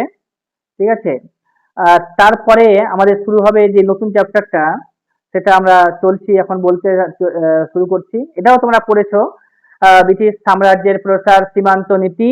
এখান থেকে দুই একটা প্রশ্ন অনেক সময় হয় এবং অনেকজন পারে না, ভুল করে চলে আসে। ঠিক আছে, তো আমি দাগ দেওয়া অংশটাই পড়ছি এই চ্যাপ্টারটা থেকে। এখান থেকে খুবই কম পরিমাণে প্রশ্ন হয়, কিন্তু প্রশ্ন হয়, এখান থেকে কিন্তু প্রশ্ন হয়ে যায়। ব্রহ্মদেশ বর্তমান নাম কি? পরীক্ষাতে সিম্পলি জিজ্ঞাসা করা হয়, ছোটখাটো পরীক্ষাতে। ব্রহ্মদেশের বর্তমান নাম কি? যারা জানে বলতে থাকবে। ব্রহ্মদেশের বর্তমান নাম কি? মায়ানমার। মায়ানমার। ঠিক আছে, এই মায়ানমারের সাথে যুদ্ধ শুরু হয়েছিল, সীমান্ত সংঘর্ষ। মায়ানমারে জানো, মায়ানমারের আহ, যে সাথে, মায়ানমারের সাথে কোন কোন রাজ্য আমাদের সীমা সাজা করছে? কোন কোন রাজ্য মায়ানমারের সাথে সীমা সাজা করছে, বলে দাও তো তাড়াতাড়ি। অরুণাচল প্রদেশ, তার সাথে নিচে নামবে। অরুণাচল প্রদেশ থেকে নামতে গেলে আমরা পেয়ে যাব অরুণাচল প্রদেশ। নাগাল্যান্ড। নাগাল্যান্ডের পরে পেয়ে যাব আমরা মণিপুর। মণিপুরের পরে পেয়ে যাব আমরা মিজোরাম, তাই না? এই সমস্ত রাজ্যগুলো মায়ানমারের সাথে সীমা সাজা করবে। ঠিক আছে, মায়ানমারের একজন নোবেল জয়ী ছিল, ঠিক আছে, নোবেল জয়ী, তার নোবেলটাকে কেড়ে নেওয়া হয়েছে।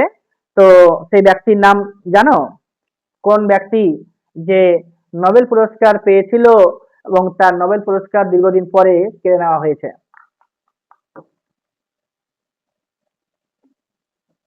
না, কে স্যার?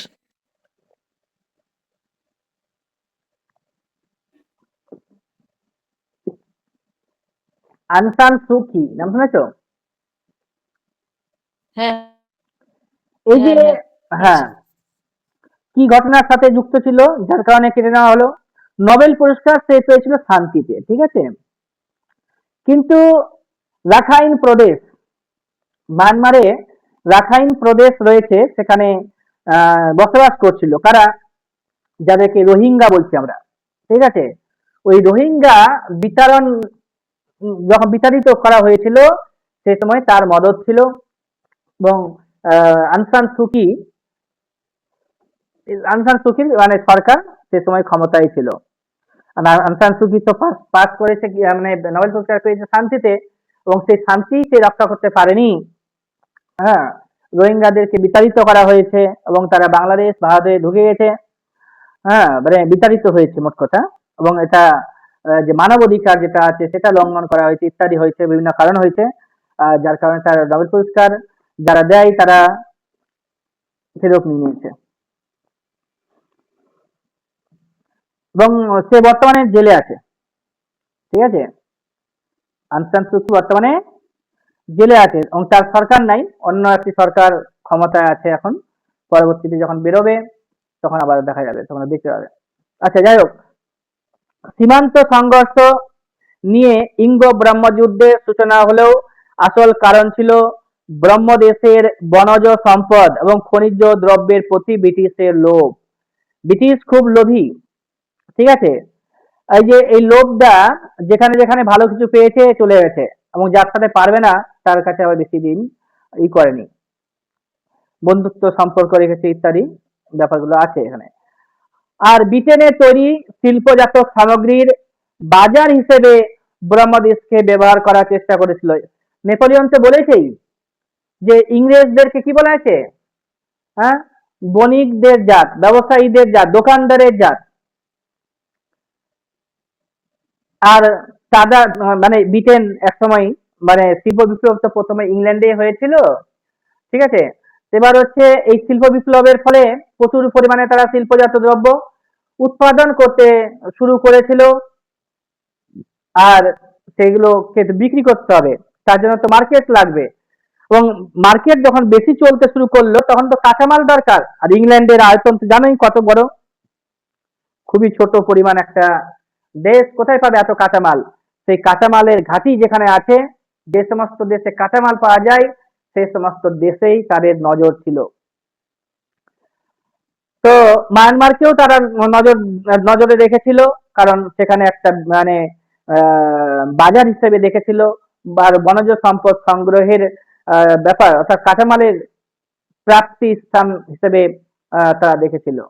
সেই সঙ্গে দক্ষিণ পূর্ব এশিয়ায় প্রতিদ্বন্দ্বী, হ্যাঁ, ফ্রান্সের অর্থনৈতিক রাজনৈতিক প্রভাব রোধ করার জন্যও ব্রিটিশ কর্তৃপক্ষ এর লক্ষ্য ছিল, এবং প্রথম যুদ্ধ করেছে। পরপর 3টি যুদ্ধের মাধ্যমে, হ্যাঁ, ব্রহ্মদেশ জয় করেছিল, এবং সেই ব্রহ্মদেশকে আবার পরবর্তীতে ছেড়ে দিয়েছে 1935 খ্রিস্টাব্দের ভারত শাসন আইনের পরে। 1937 খ্রিস্টাব্দে মায়ানমারকে আলাদা করে দেওয়া হয়েছিল, সেটা আবার ন্যাশনাল মুভমেন্টের সময় পড়ছি। পরপর 3টি যুদ্ধের মাধ্যমে ব্রিটিশ শক্তি ব্রহ্মদেশ জয় করেছিল। ঊনবিংশ শতাব্দীর শুরু থেকেই ব্রহ্ম রাজাগণ ধীরে ধীরে শক্তিশালী হতে শুরু করেছিল, এবং বাণিজ্যের ক্ষেত্রে ব্রহ্ম রাজ্যের আইন কানুন নিয়ে নানা বিঘ্ন সৃষ্টি হয়েছিল দুটি দেশেই। যাই হোক, এটা পড়ে নিবে ডিটেলসটা, আমি তোমাদের বলে দিচ্ছি এখানে যুদ্ধগুলো কি কি। এই যে 1824 খ্রিস্টাব্দে, সেই সময় ভারতে ছিল কে? 1824 খ্রিস্টাব্দে, দেখো একটু ব্যাকে গেলাম, ঠিক আছে, 1858 খ্রিস্টাব্দে পড়ছিলাম, একটু ব্যাকে গেলাম, ইতিহাস এরকম ভাবেই পড়তে হচ্ছে যেহেতু। তো এবার হচ্ছে কি, তিনখানা যে যুদ্ধ হয়েছিল সেখানে এখানে ইয়ার গুলো দেওয়া আছে, 1826, 1852, 1886 খ্রিস্টাব্দে, ঠিক আছে। 1826, 1852 এবং 1886 খ্রিস্টাব্দ পর্যন্ত 3টি যুদ্ধ হয়েছিল। 1824 খ্রিস্টাব্দে যে যুদ্ধটা, সেটা বেশি পরীক্ষাতে আসে। হ্যাঁ, সে সময় সেই যুদ্ধটা হয়েছিল লর্ড আর্মহার্স্টের সাথে, যুদ্ধ ঘোষণা করেছিল, শেষ পর্যন্ত ইংরেজরা জয়ী হয়ে গেল। সে সময় ব্রহ্ম রাজা ছিল ইয়ান্দাবুর, ব্রহ্ম রাজার সাথে ইয়ান্দাবুরের সন্ধি স্বাক্ষর করেছিল। ইয়ান্দাবুরের সন্ধি স্বাক্ষর হয়েছিল কবে? 26 সালে। এই সন্ধির শর্তানুসারে আসাম, আরাকান এবং হচ্ছে টেনান সেরিম ইংরেজদের অধিকারে চলে এসেছিল। ব্রহ্মদেশ তাদের ক্ষতিপূরণ স্বরূপ 1 কোটি টাকা দিতে রাজি হয়েছিল, এবং রাজধানীতে, অর্থাৎ মায়ানমারের যে রাজধানী, সেখানে একটা ইংরেজদের রেসিডেন্ট, মানে একদল ইংরেজ সেখানে থাকবে, তাদের জন্য বাসস্থান, হ্যাঁ, তৈরি করে দেওয়ার ব্যবস্থা করেছিল, মানে সেখানে একটা গুপ্তচরের মতো একটা কাজ করবে। তো এটুকুটা একটা গেল, মানে সার্বভৌমত্ব যে ব্যাপারটা আছে সেটা কিন্তু হস্তক্ষেপ হলো কাদের হাতে? হ্যাঁ, ইংরেজদের হাতে। দ্বিতীয় ব্রহ্মযুদ্ধ যেটা হয়েছে, হ্যাঁ, এখানে সালগুলো দেখে নাও, জাস্ট মাথার মধ্যে একটা ছবি করে নাও যে 3বার যুদ্ধ হয়েছে। প্রথম যুদ্ধ হচ্ছে 1826, দ্বিতীয়টা 52, তৃতীয়টা 86। এই 86টা হচ্ছে তোমার কখন? যখন যখন ভারতে থাকবে কে? হ্যাঁ, জাতীয় কংগ্রেস প্রতিষ্ঠিত হয়েছে। জাতীয় কংগ্রেস প্রতিষ্ঠিত হয়েছে মানে ডাফরিন এর সময় হয়েছে একবার। 52 খ্রিস্টাব্দ মানে হচ্ছে লর্ড ডালহৌসির সময় হয়েছে একবার। আর 26 সালে হয়েছে মানে কার সময় হয়েছে? আর্মহার্স্টের সময় হয়েছে। একবার তুমি বলে দাও যে কার কার সময় হয়েছে? লর্ড আর্মহার্স্ট, হ্যাঁ, লর্ড ডালহৌসি, আর হচ্ছে কি নাম বললেন একটা? ডাফরিন। বলে দাও কেউ একজন, লক্ষ্মী বলো, দীপা বলো, আর যারা যারা শুনছে বলে দাও কার কার সময় হয়েছে 3টি যুদ্ধ মায়ানমারের সাথে।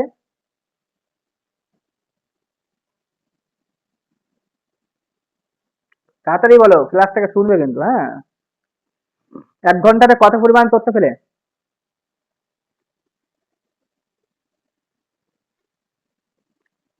বলো বলো দীপা বলো।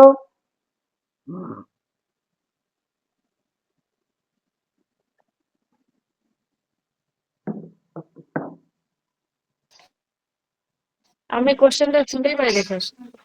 শুনতে পাওনি? আর কেউ শুনেনি? দেখে নাও, এখানে তুমি ছবিটা দিকে তাকাও যে কি 1800। কোশ্চেন বলো। কোশ্চেন করলাম, তিনটি যুদ্ধ হয়েছিল, হ্যাঁ, ইংরেজদের সাথে মায়ানমারের অর্থাৎ ব্রহ্মদেশের, ঠিক আছে? সেই তিনটি যুদ্ধ কবে হয়েছিল এবং কাদের মধ্যে হয়েছিল, ঠিক আছে? তা 1826 খ্রিস্টাব্দে তো জানোই লর্ড আর্মহার্স্টের সময় হয়েছিল। তারপরে সালটা দেখতে পাচ্ছ না, 1852 খ্রিস্টাব্দ। এই 52 খ্রিস্টাব্দে ছিল কে? লর্ড ডালহৌজি, 1848 থেকে 1856 সাল পর্যন্ত। আর একটা হচ্ছে ডাফরিন, 1800 স্যার প্রথমটা 1826 না তো স্যার 24। 24। আর্মহার্স্টের সময় 26-এ সন্ধি হলো, ঠিক আছে? অধিকৃত হ্যাঁ, মানে যুদ্ধগুলো হলো, তারপর সন্ধি হয়েছে। 1824, 52 আর 1885। 85, 86-তে সন্ধি আঠেরোশো হচ্ছে। চব্বিশ 1852 আর 1885। তিনটা হ্যাঁ, যুদ্ধ, তিনটা যে যুদ্ধ হলো কার কার হ্যাঁ, সময় হয়েছিল সেটা বলতে আসছি। হ্যাঁ। থার্ড যুদ্ধটা হয়েছিল ডাফরিনের সময়ে, আর সেকেন্ডটা হয়েছিল ডালহৌসির সময়, আর ফার্স্টটা হয়েছিল আর্মহার্স্ট আর হচ্ছে ইয়ান্দাবুর। প্রথমটাতে হয়েছিল আসাম আরাকান টেনাসেরিম, হ্যাঁ, সেকেন্ডটাতে হয়েছিল পেগু, আর থার্ডটাতে হয়েছিল টোটাল ব্রহ্মদেশটা। ঠিক। এটাই জানতে চাচ্ছি যে তিনটা যুদ্ধ তিনজন ভাইসরয়ের সময় হয়েছিল, হ্যাঁ, মায়ানমারের সাথে, সেই তিনটা ভাইসরয়ের নাম মনে রাখতে হবে। আর প্রথম যেটা হলো, তো জাস্ট আসাম আরাকান আর তেনানসেরিম জয় করে নিল। তারপরে যেটা দ্বিতীয়টা হবে, দ্বিতীয় নিচে আমার দাগ দেওয়া আছে পেগু, ঠিক আছে? ব্রহ্মদেশ বা পেগু ব্রিটিশ সাম্রাজ্যের অন্তর্ভুক্ত হয়ে গেছে। হ্যাঁ, এটা হচ্ছে তোমার কি লর্ড ডালহৌসি, এই যে লর্ড ডালহৌসির কথাটা এখানে পেয়ে যাবে তার সময়ে, ঠিক আছে? আর ইংরেজ রেসিডেন্ট রাখার ব্যাপারটা ছিল প্রথম যুদ্ধেই, ইংরেজদের একদল ইংরেজ রেসিডেন্ট রাখতে হবে, 1 লক্ষ টাকা ক্ষতিপূরণ দেওয়া হয়েছিল, হ্যাঁ, সেটা ইত্যাদি। আর দ্বিতীয় ব্রহ্মযুদ্ধের সময় কি হলো, পেগু দখল করে নিয়েছে, ব্রিটিশ সাম্রাজ্যভুক্ত করলো কে? ডালহৌজি, ডালহৌজি। তৃতীয়টা ডাফরিনের সময় হয়েছে, ঠিক আছে? সেই সময় ওখানকার রাজা ছিল কে? মিন্ডন মিন, ঠিক আছে? মিন্ডন মিনের নামটা এখানে উল্লেখ করা আছে, তো জিজ্ঞাসা করা হয়, তো একটু মনে রাখতে হবে। আর কত মানে তৃতীয় যে যুদ্ধটা হলো, হ্যাঁ, সেটা হচ্ছে তোমার কি মিন্ডন মিনের টেনিওরটা বলা হয়েছে এখানে, তো সেটা আমার লাগবে না, ডাফরিনটাকে আমার মনে রাখতে হবে, ঠিক আছে? এই ডাফরিনের সময় যুদ্ধ হয়েছে, ডাফরিনের সাথে মিন্ডনের পুত্র থিবোর সময় যুদ্ধটা হলো, ঠিক আছে? কার পুত্র? মিন্ডনের পুত্রের নাম কি? থিবো, ঠিক আছে? তো তার সময় যুদ্ধটা হলো। আর হচ্ছে তোমার কি বাণিজ্যিক উদ্দেশ্য থিবো ফ্রান্সে একাধিকবার দূত পাঠিয়েছিল। তো এই যে লাইনটা দাগানো আছে, ফ্রান্সে দূত পাঠিয়েছিল কে? মানে মায়ানমারের অর্থাৎ ব্রহ্মদেশের কোন রাজা ফ্রান্সে একাধিকবার দূত পাঠিয়েছিল? কি নাম হবে? নামটা বলে দাও তাড়াতাড়ি। থিবো। আর ডাফরিনের সময় যুদ্ধটা হলো তৃতীয় ব্রহ্মযুদ্ধ। এটা কি হলো? হ্যাঁ, যে উত্তর ব্রহ্মদেশ মানে ইংরেজদের ভারতের সাথে যুক্ত হয়ে গেল, ঠিক আছে? ইংরেজ অধ্যুষিত ভারতের সাথে যুক্ত হয়ে গেল। ক্লিয়ার হয়েছে?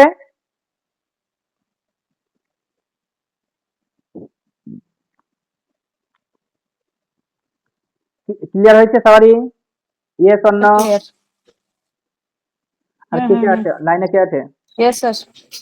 হ্যাঁ, হ্যাঁ স্যার। ঠিক। এগুলোকে জানা উচিত, চাকরি না পেলেও জানতে হবে।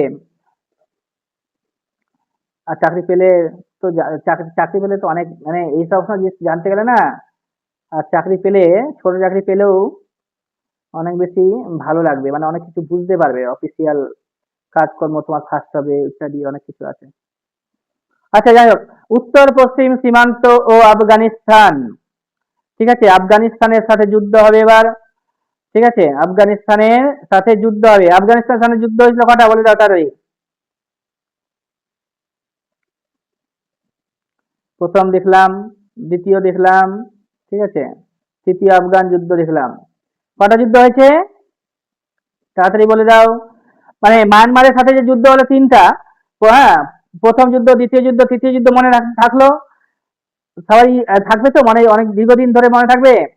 জাস্ট মনে রাখতে হবে যে কত সালে হলো, কার কার সময়ে হলো, কোন কোন জায়গাটা দখল করেছিল। ঠিক তেমনি আমরা শর্টে তোমাকে আমি বুঝিয়ে দিচ্ছি যে আফগানিস্তানের সাথে কি কি যুদ্ধ হয়েছে। আফগানিস্তান খুব বেশি দূরে নয়, ভারত থেকে খুব বেশি দূরে নেই, ঠিক আছে। আফগানিস্তানের সাথে আমাদের সীমানা রয়েছে, খাইবার পাস দিয়ে আমরা আফগানিস্তানে যেতে পারতাম। কোন পাস দিয়ে? খাইবার পাস দিয়ে। কিন্তু সেই খাইবার পাস আজকে চলে গেছে কার কাছে? খাইবার পাস চলে গেছে কার কাছে?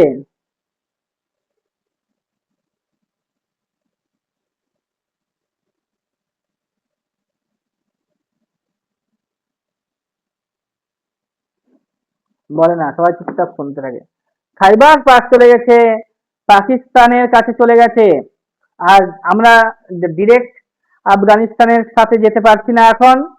যেটুকুটা ছিল সেটুকুটা, হ্যাঁ, প্রিয় পাকিস্তান অকুপাইড কাশ্মীর, ঠিক আছে, সেখানে রয়েছে। আর আগে ছিল ভারতের সাথে, আফগানিস্তানও ভারতের সাথে যুক্ত ছিল, ইংরেজদের সাথে। আর ভারতের সাথেও যুক্ত ছিল বিভিন্ন সময়ে, ইরান টিরান সব আমাদের সাথে যুক্ত ছিল। প্রতিবেশী রাষ্ট্রগুলির প্রতি ব্রিটিশ শাসিত ভারতবর্ষের নীতি নির্ধারণে ইউরোপীয় প্রতিদ্বন্দ্বিতা কি ভূমিকা গ্রহণ করেছিল তা সুন্দরভাবে ফুটে উঠেছে আফগানিস্তানের সাথে ইংরেজদের সম্পর্কের ইতিহাসের মধ্য দিয়ে। ইউরোপে, ঠিক আছে, ইউরোপে ইংরেজ এবং রুশদের মধ্যে সুসম্পর্ক ভালো ছিল না।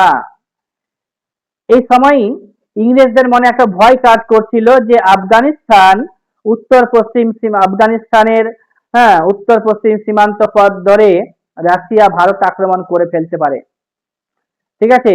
এই ভয়টাকে, হ্যাঁ, এই ভয়টাকে আহ, অতিক্রম করার জন্য, মানে এই ভয় দীর্ঘকাল ধরে, দাঁড়াও একটু বইটা বার করে নিচ্ছি, এখানে কয়েকটা লেখা উঠেনি।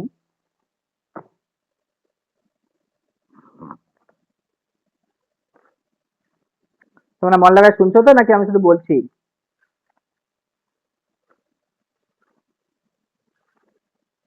কার কার শুনতে ভালো লাগে না?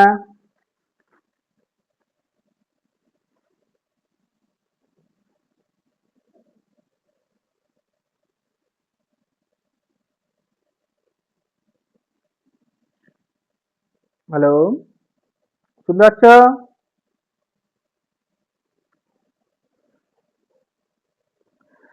বলেছে, হ্যাঁ, বলো বলো।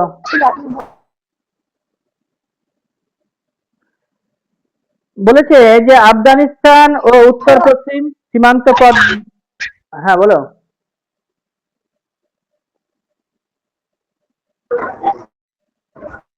বাইরে আছি, বলো। ঠিক আছে, শুনতে থাকো, এই জিনিসগুলো জানা দরকার আছে।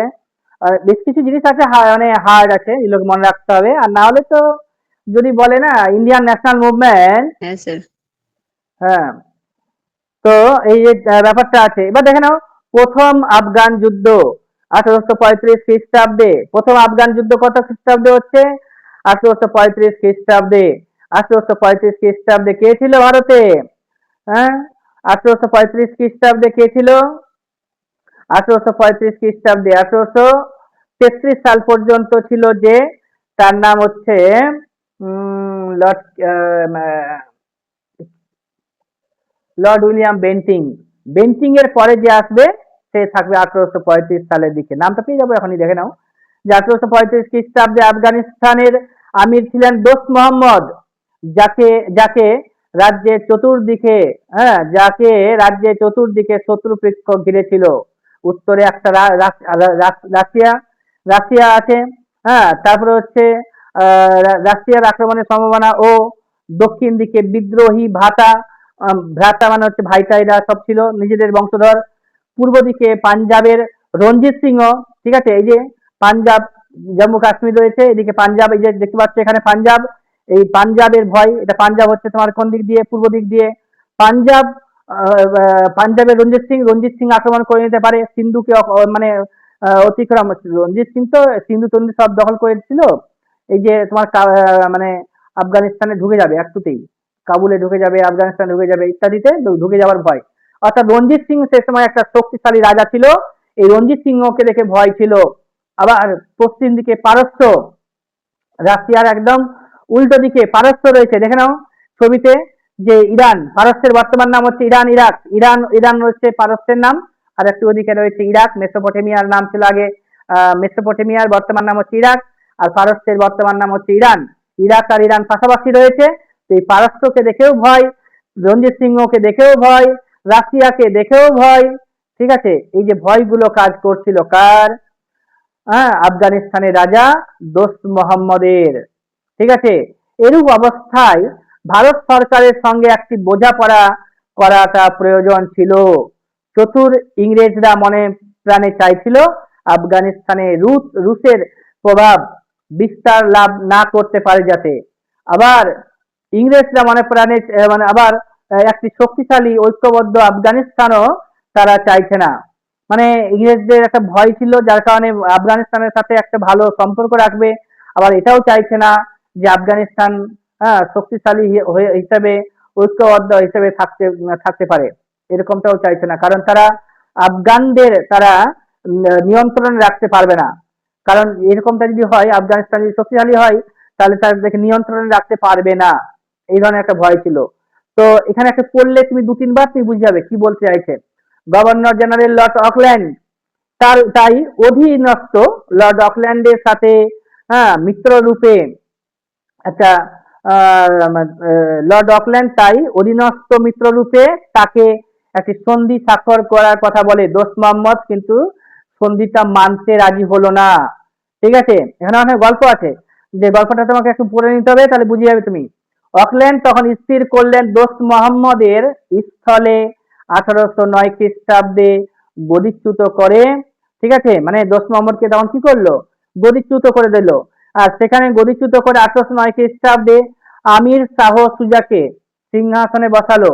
এই উদ্দেশ্যে ভারত সরকার রঞ্জিত সিং এবং শাহ সুজার মধ্যে 1838 খ্রিস্টাব্দে একটা চুক্তি হয়েছিল। অর্থাৎ মনে রাখতে হবে, আফগানিস্তানের সাথে, অর্থাৎ আফগানিস্তানের যে রাজা আমির শাহ সুজা, শাহ সুজার সঙ্গে রঞ্জিত সিং এর ভারত সরকারের মানে ইংরেজদের একটা চুক্তি স্বাক্ষর হয়েছিল তিনজন মিলে। এই তিনজন 1839 খ্রিস্টাব্দে, হ্যাঁ 1839 খ্রিস্টাব্দে কি করছে আফগানিস্তান, দাঁড়াও, ভারত সরকার রঞ্জিত সিংহ এবং শাহ সুজা মানে দোস্ত মোহাম্মদকে হারানোর জন্য একটা গোপনে একটা চুক্তি স্বাক্ষর হলো। আর 1839 খ্রিস্টাব্দে আফগানিস্তানকে আক্রমণ করলো, কাবুল দখল করে নিয়ে শাহ সুজাকে সিংহাসনে বসালো, বুঝলে, এবং দোস্ত মোহাম্মদকে বন্দি দশাতে করে আফগানিস্তান থেকে বন্দি করে কলকাতায় নিয়ে আসা হচ্ছে। এভাবে বিনা কারণে স্বাধীন আফগানিস্তানের অভ্যন্তরীণ ব্যাপারে হস্তক্ষেপ করে ব্রিটিশ সরকার যে শক্তিশালী সাম্রাজ্যবাদ, তার একটা নগ্ন রূপ প্রকাশ করেছিল। আফগানিস্তানের জনগণ কিন্তু এই হস্তক্ষেপ, সাধারণ জনগণ কিন্তু হস্তক্ষেপটা মেনে নিতে পারেনি, এবং শাহ সুজা তাদের বিরাগ ভাজন হওয়ায় চারিদিকে বিদ্রোহ শুরু হয়েছিল। অবশেষে 1841 খ্রিস্টাব্দে দোস্ত মোহাম্মদের পুত্র, তার নাম হচ্ছে আকবর খানের সঙ্গে ইংরেজদের একটা সন্ধি হলো, এবং দোস্ত মোহাম্মদের পুত্রের সাথে অর্থাৎ আকবরের সাথে আবার একটা চুক্তি হচ্ছে। এই সন্ধির শর্ত ছিল ইংরেজদের সৈন্য কাবুল ছেড়ে চলে যাবে এবং দোস্ত মোহাম্মদ আবার কাবুলের সিংহাসনে বসবে। দোস্ত মোহাম্মদ আবার সিংহাসনে বসবে, দেখে নাও। ইংরেজদের এই শর্ত পালন করতে হয়েছিল। আফগানিস্তানের অভ্যন্তরীণ ব্যাপারে ব্রিটিশদের এই হস্তক্ষেপ অযৌক্তিক এবং অনৈতিক বলে মনে হয়েছিল। এই নীতি অনুসরণে প্রচুর রক্তক্ষয় এবং অর্থ ব্যয় হয়েছিল। চরম অপমানে, রাগে, হ্যাঁ চরম অপমানে কি হচ্ছে, দাঁড়াও বলে দিচ্ছি, হ্যাঁ চরম অপমান বাদে এক্ষেত্রে ইংরেজদের আর কিছুই লাভ হয়নি। তো এতে মানে ইংরেজরা অপমান হয়েছিল শুধুমাত্র। তারপরে হচ্ছে 1863 খ্রিস্টাব্দে যুদ্ধ হবে আরেকবার। তোমাদেরকে বলাই হয়েছিল 1862 খ্রিস্টাব্দে পর্যন্ত লর্ড ক্যানিং ছিল। ক্যানিং এর পরে 1863 খ্রিস্টাব্দে দোস্ত মোহাম্মদের মৃত্যু হয়ে গেল। মৃত্যুর পরে উত্তরাধিকার কে হবে তা নিয়ে একটা গৃহযুদ্ধ শুরু হয়েছিল। ইংরেজরা এই অশান্তির সুযোগ নেয়নি। ভারতের বড়লাট সেই সময় ছিল লরেন্স। ঠিক আছে, লরেন্স যে ছিল ও বিচক্ষণ নিরপেক্ষ বা উদাসীন নীতি গ্রহণ করেছিল। বিচক্ষণ নিরপেক্ষ বা উদাসীন মানে অত ইনঅ্যাক্টিভিটি, মাস্টারলি ইনঅ্যাক্টিভিটি, এই টার্মটাকে মনে রাখতে হয়। তো এই নীতিটা গ্রহণ করেছিল সিংহাসনের অন্যতম দাবিদার শের আলী। ঠিক আছে, গৃহযুদ্ধকালে ইংরেজদের সাহায্য প্রার্থনা করলেও লরেন্স তাকে কোনো রকমের সাহায্য করেনি। শের আলী নিজেকে আমির রূপে প্রতিষ্ঠা করতে কিন্তু সক্ষম হয়ে গেল, তখনই লরেন্স তাকে স্বীকৃতি দিয়েছে। দেখো কত ইংরেজ চালাক, যে লরেন্স যখন হচ্ছে আমির আলী, হ্যাঁ, শের আলী শের আলী যখন যুদ্ধ করছে, গৃহযুদ্ধে করছে, সে সময় যখন ইংরেজদের কাছে কি চাইলো, সাহায্য চাইলো, সে সময় কিন্তু সাহায্য করেনি। আর যখনই সে ক্ষমতায় চলে আসছে তখন আবার ইংরেজরা তাকে স্বীকৃতি দিচ্ছে। তাহলে শের আলী যে এত বড় একটা সাম্রাজ্যে অধিষ্ঠিত হলো, সে কি আর বোকা আছে? ইংরেজদেরকে যা স্বীকৃতি দিল তো দিল। যাই হোক, যুদ্ধ তো হবেই। ইতিমধ্যে মধ্য এশিয়া অঞ্চলে রাশিয়া একে একে অনেকগুলি ছোট ছোট রাজ্য দখল করে আতঙ্কিত হয়ে শের আলী ভারত সরকারের সঙ্গে একটি সামরিক চুক্তি স্বাক্ষর করতে উদ্গ্রীব হলে ভারত সরকার কিন্তু কাবুলে স্থায়ী প্রতিনিধি রাখা আফগানিস্তানের বৈদেশিক নীতি নিয়ন্ত্রণের দাবি জানালো। শের আলী এই প্রস্তাব মেনে নিতে রাজি না হলে তাকে ব্রিটিশ শিবিরে এবং রাশিয়ার প্রতি সহানুভূতিশীল বলা হলো। বলছে ইংরেজদের কথা যখন মানছে না, তখন বলছে যে সে ব্রিটিশ শিবিরের এবং রাশিয়ার প্রতি সহানুভূতিশীল ইত্যাদি বলা হচ্ছে। ব্রিটেনে পামার স্টোন ইত্যাদি ব্যাপারগুলো আছে, তোমরা দেখবে। আর এ সময়ে 1876 খ্রিস্টাব্দে 63 পরে 76 খ্রিস্টাব্দে চলে আসবে লিটন। জাস্ট এই যে টার্মগুলো যদি মনে রাখতে না পারো ভাইসরয়দের, তাহলে কিন্তু খুব অসুবিধা হবে। জাস্ট 76 মানে হচ্ছে লিটন, এইটুকুটা মনে রাখতে হবে।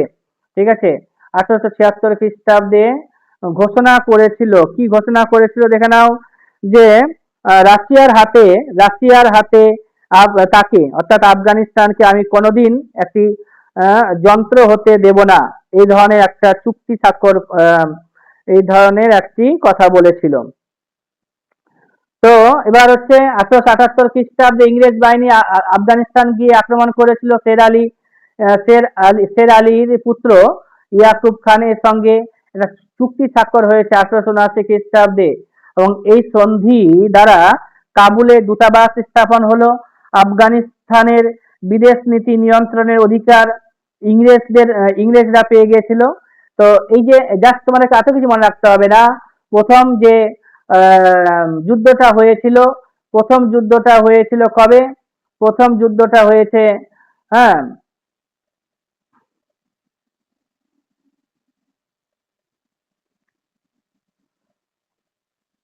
প্রথম যুদ্ধ 1835 সালের দিকে হয়েছে। এখানে একটু তোমাকে ডিটেলসে পড়ে নিতে হচ্ছে। দ্বিতীয়টা হচ্ছে তোমার কত খ্রিস্টাব্দে? দ্বিতীয়টা হচ্ছে তোমার এই সন্ধি হচ্ছে 1878 খ্রিস্টাব্দের দিকে যুদ্ধটা হচ্ছে, এবং গান্ডামাকের সন্ধির দ্বারা দ্বিতীয় ইঙ্গো আফগান যুদ্ধের সমাপ্তি ঘটলো। তারপরে তৃতীয় আফগান যুদ্ধ 1917 খ্রিস্টাব্দের দিকে, 1917 যুদ্ধটা হয়েছিল 1919 খ্রিস্টাব্দে। ঠিক আছে, 1919 খ্রিস্টাব্দের দিকে তৃতীয় আফগান যুদ্ধ হয়েছিল, এবং 1921 খ্রিস্টাব্দে রাওয়ালপিন্ডির সন্ধির দ্বারা, হ্যাঁ, তৃতীয় ইঙ্গো আফগান যুদ্ধের সমাপ্তি ঘটেছিল। প্রথমটা হচ্ছে 1835, দ্বিতীয়টা 1878, তৃতীয়টা হচ্ছে 1919 খ্রিস্টাব্দ। এই তিনটি যুদ্ধের কথা মনে রাখতে হবে, এবং তোমাদেরকে একটু দাগ দেওয়া অংশগুলোকে পড়ে নিতে হবে। পড়ে নিলে কি হবে, তোমাদের এগুলো কিন্তু মনে থেকে যাবে। আর দুটো দেশের সাথে যুদ্ধের কথা বললাম। তিব্বতের সাথে যেগুলো হয়েছিল সেগুলো আর আজকে আমি বলবো না, কারণ এত কিছু তোমাদের মনে থাকবেও না। ঠিক আছে, বুঝতে পারলে? তৃতীয়টা তিব্বতের সাথে অত বেশি হয়নি, অল্পই হয়েছে। তো তোমরা একটু পড়ে নিবে। লাসা চুক্তি হয়েছিল লর্ড কি নাম কার্জনের সময়ে, লাসা চুক্তি হয়েছিল 1904 খ্রিস্টাব্দে।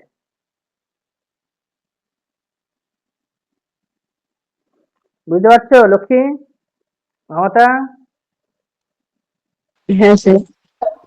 হ্যাঁ স্যার, ইতিহাসটা এখানে সমাপ্ত করলাম, ঠিক আছে, আজকের জন্য। নাহলে একসাথে অনেক কিছু হয়ে যাচ্ছে। আর পরের যে চ্যাপ্টারটা আছে রেলপথ এবং শিল্প উৎপাদন, সেই চ্যাপ্টারটা তোমরা বাড়িতে বসে পড়বে, ঠিক আছে? পিডিএফ এ আছে। 3 নম্বর চ্যাপ্টারটা দাগ দেওয়া অংশগুলোকে বেশি করে পড়বে। 3 নম্বরটাও পড়তে হবে, 3 নম্বরটা ছোট্ট আছে। 4 নম্বরটাও পড়বে, সমাজ সংস্কৃতি। আর সমাজ সংস্কৃতির উপরে আমার একটা ছোট্ট নোটস লেখা আছে, হ্যান্ড রিটেন, যে পিডিএফটা শেয়ার করেছি ওই পিডিএফটাতেই আছে। তো আমি তোমাদেরকে ওই দুটো পাতা আমি দিইনি, দিয়ে দিব এর পরের দিন, মানে আজকে দিয়ে দিব, একটু পরে দিয়ে দিচ্ছি। সমাজ সংস্কৃতি অর্থাৎ আমরা পড়লাম 1 নম্বর 2 নম্বর চ্যাপ্টার, 3 নম্বর এবং 4 নম্বর চ্যাপ্টার পিডিএফ এ করা আছে। 3 নম্বর এবং 4 নম্বর চ্যাপ্টারটা পড়ে নিবে, ঠিক আছে? পড়ে নিবে ভালো করে, বাড়িতে দাঁড়িয়ে দাঁড়িয়ে পড়বে। দেখে নাও 3 নম্বর 4 নম্বর চ্যাপ্টারটা। এই 3 নম্বর চ্যাপ্টারটা খুবই ছোট আছে, 1 পাতা 2 পাতা 3 পাতা, এই 4 পাতা 5 পাতা পড়লেই হয়ে যাবে তোমার 3 নম্বরটা। দাগ দেওয়া অংশ করবো। আর 4 নম্বর যেটা আছে সেটা একটু বড় চ্যাপ্টার, সেটাকে ভালো করে পড়তে হবে, সমাজ ও সংস্কৃতি। এখান থেকে প্রচুর পরিমাণে প্রশ্ন হয় পরীক্ষাতে, বুঝতে পারছো? তোমরা একদিনে কত পাতা পড়তে পারো বুঝে?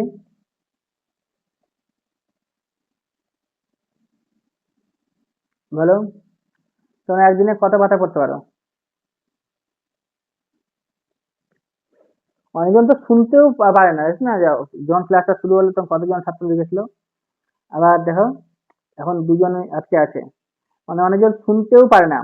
আর আমাদের সাথে একজন ছেলে তোমার হচ্ছে এখন জয়েন ভিডিও আছে, সেটা খুবই ভালো, ইন্টেলিজেন্ট, আমাদের থেকেও ভালো হয়ে গেছিল।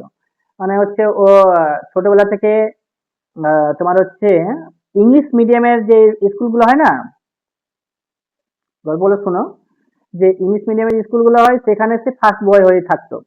আর এই ছেলেটার ক্যাপাসিটি এতটাই আছে যে তুমি যে আমার হিস্ট্রি বইটা যদি বলে দেওয়া হচ্ছে যে 7 দিনের পরে পড়ে চলে আসে পুরো বইটা, ঠিক আছে? পড়ে চলে আসবে, বুঝতে পারছো? পড়ে চলে আসার পরে তুমি ওকে যেখান থেকেই প্রশ্ন ধরো না কেন ও বলে দিবে। মানে ডেডিকেশনটা খুব ভালো, একদিনে সে 200 পাতা পড়তে পারে, বুঝতে পারলে? ওকে, হ্যাঁ স্যার। 200 পাতা একদিনে পড়তে পারে। আমি পারি 30 পাতা 40 পাতা 50 পাতা পড়তে পারি। তো ওই ছেলেটা 200 পাতা পড়বে শুধুমাত্র না, পড়ে সেখানকার যে তথ্যগুলো আছে সেগুলো, যেগুলোকে ও ভালো করে আইডেন্টিফাই করে রাখবে, সেগুলোকে কিন্তু বলতেও পারবে, ঠিক আছে? তো ওই ক্ষমতাটা ওর আছে, এখন ও জয়েন্ট ভিডিও আছে। হুম। আর নামটা হচ্ছে তার মেয়েদের মতো, পায়েল, পায়েল সরকার। পায়েল সরকার নামটা কি বলো? ছেলে নামে বললাম, মেয়ের নাম। কিন্তু ওর ছেলে। পায়েল সরকার জয়েন্ট ভিডিও। আর ওয়েস্ট বেঙ্গলেও র্যাঙ্ক হয়ে গেছিল, 1 নম্বরটাই ও ছিল জয়েন্ট ভিডিও র্যাঙ্কে। তার আগেও একটা চাকরি পেয়েছিল, তোমার হচ্ছে। আর বয়স কিন্তু খুবই কম, মানে ও ছেলে এতই মানে ভালো, মানে পড়তে পারে। জয়েন্ট ভিডিও হয়ে গেছে প্রায় 23 বছর বয়সে। তার বয়স কত এখন? 26 27 যেমন আছে। আর 23 সালের আগে ও আমাদেরকে বাপিদা বাপিদা করে বলে আমাদের সাথে পড়তো, সে ছেড়ে গেছে।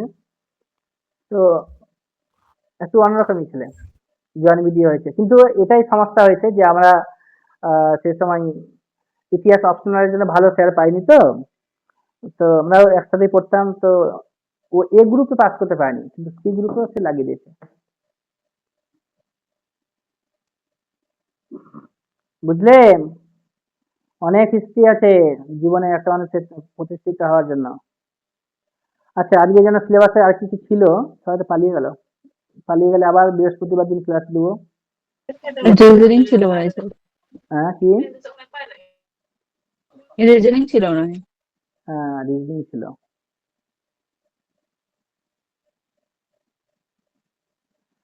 এই যে তোমাদেরকে পড়ালাম, এটা দেখেছো? এখানে এটা দিয়ে, এটার উপরে আমার 2 ঘন্টার একটা ভিডিও করা আছে। লক্ষ্মীদেরকে আমি ক্লাসে বসে বসে পড়িয়েছিলাম একদিন, লক্ষ্মী মনে আছে? এই ভিডিওটা আমি তোমাদেরকে না আজকেই গ্রুপে শেয়ার করে দিচ্ছি। হ্যাঁ, তোমরা এটাকে একবার দেখে নিবে। দেখে নিতে গেলে আজকে যতটা পড়ানোর ইচ্ছা ছিল ততটা না পড়ালেও তোমরা কিন্তু পুরোটাই তথ্যটা পেয়ে যাবে।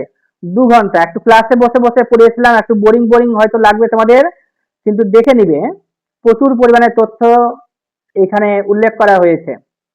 ঠিক আছে, আর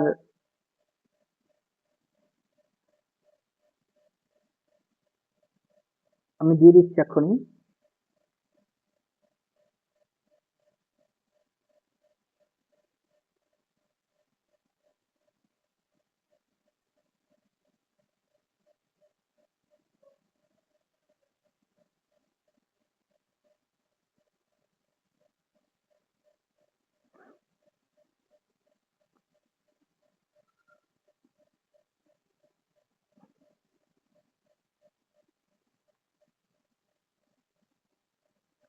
মমতা,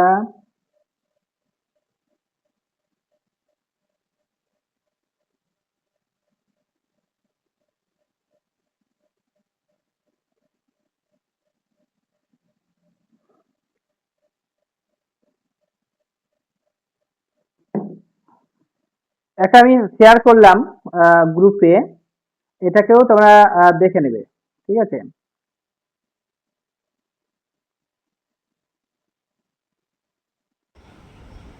দেখতে হবে, নাহলে তুমি পারবে না। এই যে আমরা যেরকম ভাবে মুখস্থ করছি বলছি, দেখতে পাচ্ছ?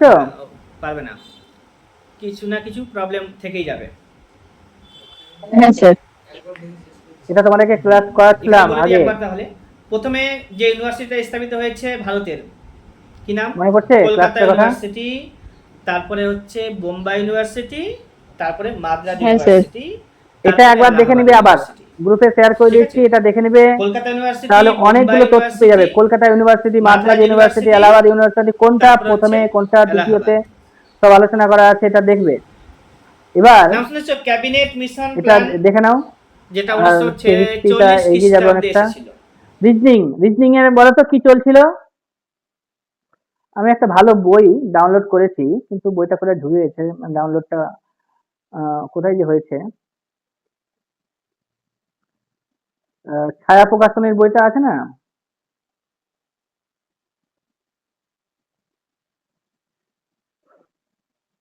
আমি তোমার একটা পেজ শেয়ার করছি, এটাকে করো তো।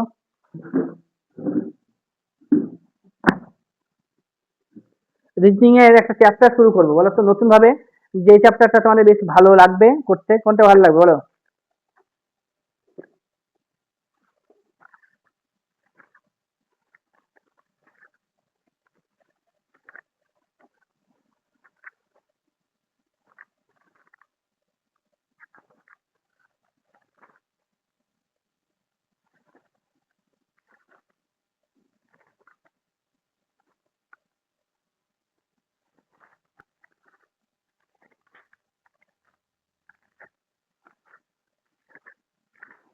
সেটিং অ্যারেঞ্জমেন্ট গুলো করিয়ে দিন। Seating arrangement. আমার ওইগুলো মাঝে মাঝে ভুল হয়ে যায় অনেকটা। হুম, দাঁড়াও, একটা নতুন জিনিস করানোর ইচ্ছা হয়েছে, আমি ওনাকে দিচ্ছি, একটা পেজ করে দেখো তো পারছো কিনা।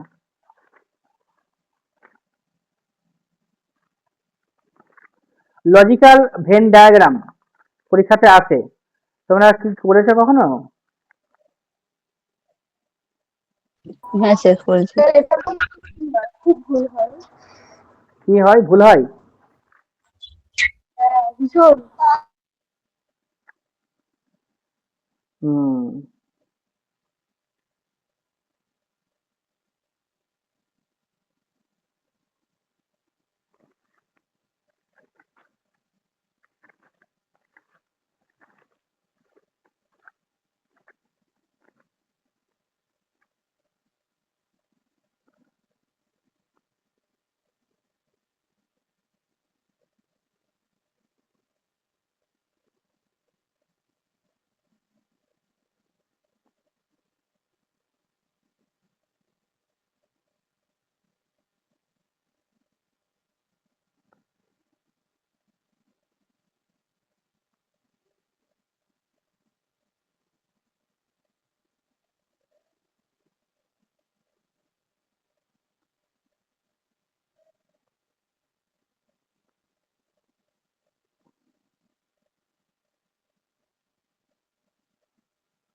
দেখো একটা পেজ শেয়ার করলাম, এটা করো, তারপরে আমি আরো দিচ্ছি। দেখতে পাচ্ছ লজিক্যাল ভেন ডায়াগ্রাম, এতগুলো পরীক্ষাতে এসেছে। আর কিভাবে করবে, কিভাবে প্রশ্নটা সাজানো হয়েছে দেখে নাও তো একবার, পড়ো তো। বলেছে each of the questions below, এখানে 10টি কোশ্চেন দেওয়া আছে। 3 এলিমেন্ট কন্টেন্টস 3 এলিমেন্ট, 1 2 3 করে দেখা দেখা যাচ্ছে, 3টি করে এলিমেন্ট এখানে দেওয়া আছে। This 3 element may or may not have some linkage, কারোর সাথে লিঙ্কেজ আছে, কারোর সাথে লিঙ্কেজ নেই। Each group of the elements may fit into one of the diagrams at A B C D E করে 5টা যে ডায়াগ্রাম দেওয়া আছে উপরে, তাদের একটার সাথে করে ফিট হবে। You have to indicate group of element in each of the questions fit into which of the diagrams given below, the letter indicating diagram is the answer. তো বুঝে গেছো, তোমরা করতে থাকো যে 5খানা করে যে দেওয়া হয়েছে এবিসিডি করে ই পর্যন্ত, এদের সাথে মিল হবে। তো প্রথম প্রশ্নটা হচ্ছে ভেজিটেবল, পটেটো আর হচ্ছে ক্যাবেজ, বলে তো যে এগুলোর মিনিং কি?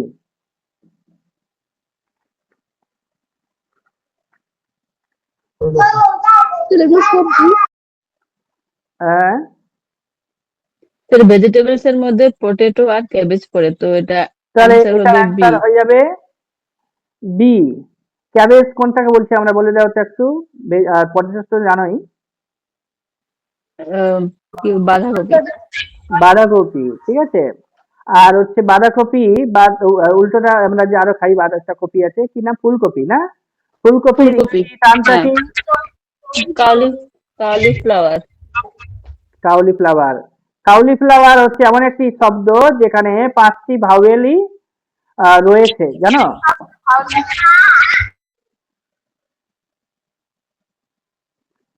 তো এখানে আমাদের 1 নম্বরের অ্যান্সার কি হ্যাঁ স্যার। দাঁড়ালো? বি। 2 নম্বরের অ্যান্সার কি আছে? টেবিল, চেয়ার, ফার্নিচার,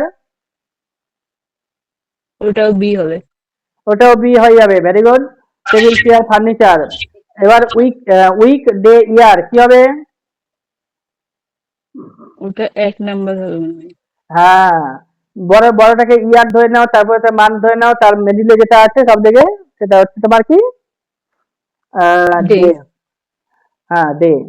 তো হয়ে গেল সেটাও। 3 নম্বরটা পারলাম, 4 নম্বরটা দেখে নাও।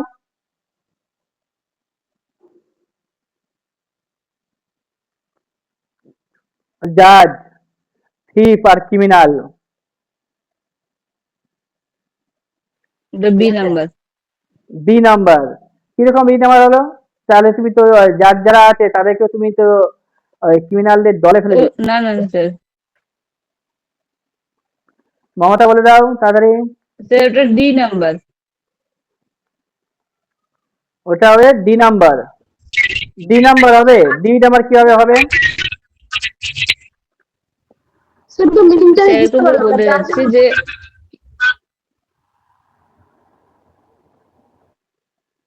কি স্যার আমি বলছো বলি মমতা? 4 মমতা, নাম্বারটা। স্যার আমরা মিনিংটাই বুঝতে পারলাম না, জাজ মানে কি বলে, ওটা জাজ কি ক্রিমিনাল মানে জাজ কি মানে হচ্ছে বুঝলাম না, বুঝতে বিচারক, পারলাম না। বিচারক, ও আচ্ছা। ঠিক আছে। জাজ মানে বিচারক।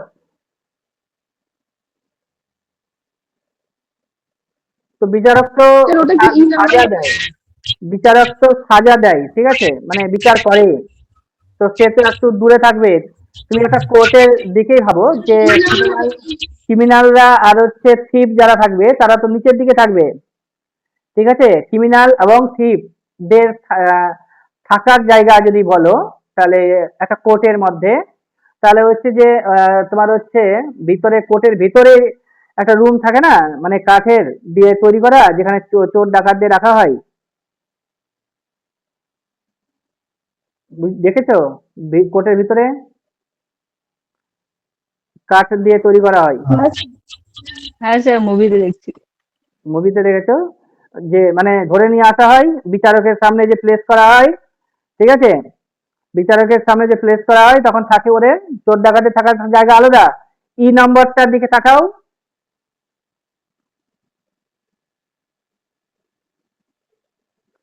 ই নম্বরের দিকে তাকিয়েছো? ওখানে হ্যাঁ স্যার, আমি হ্যাঁ স্যার। বললাম তো তুমি তো ই বলেছিলে, হ্যাঁ শুনেছিলাম আমি। আচ্ছা ঠিক আছে, তাহলে ই নম্বর হলো এখানে হাউস ওয়াইফ, না হাজবেন্ড ওয়াইফ আর ফ্যামিলি। তো ফ্যামিলির মধ্যে হাজবেন্ড থাকে, ওয়াইফ থাকে, বি নাম্বার। এটা বি নাম্বার হতে পারে, তাই না? 5-এর বি হয়ে গেল, ঠিক আছে। আর স্কোয়ার, রেক্টেঙ্গেল আর হচ্ছে পলিগন, পলিগন কোনটা? স্যার পলিগন বলতে জানি না আমি। স্যার ষড়ভুজ হবে। পলিগন হচ্ছে ষড়ভুজ না, বহুভুজ। ও আচ্ছা বহুভুজ। এবার এবার মেলাও। তাহলে পলিগন তো স্যার আলাদা, স্কোয়ার আর রেক্টেঙ্গেল মোটামুটি হবে এক এক না বাস। এটা তো তিনটাই আলাদা, তাহলে সি নম্বর হবে। সি নম্বর হবে। দেখো শোনো, একটা পলিগন বড় বড় করে আঁকো, তার মাঝখানে তুমি রেক্টেঙ্গেল, রেক্টেঙ্গেল কোনটা? আয়তক্ষেত্র। আয়তক্ষেত্র। তার মাঝে আবার ঢুকে দিতে পারবে তুমি স্কোয়ারকে, পারবে? এ নাম্বারটার সাথে চলো।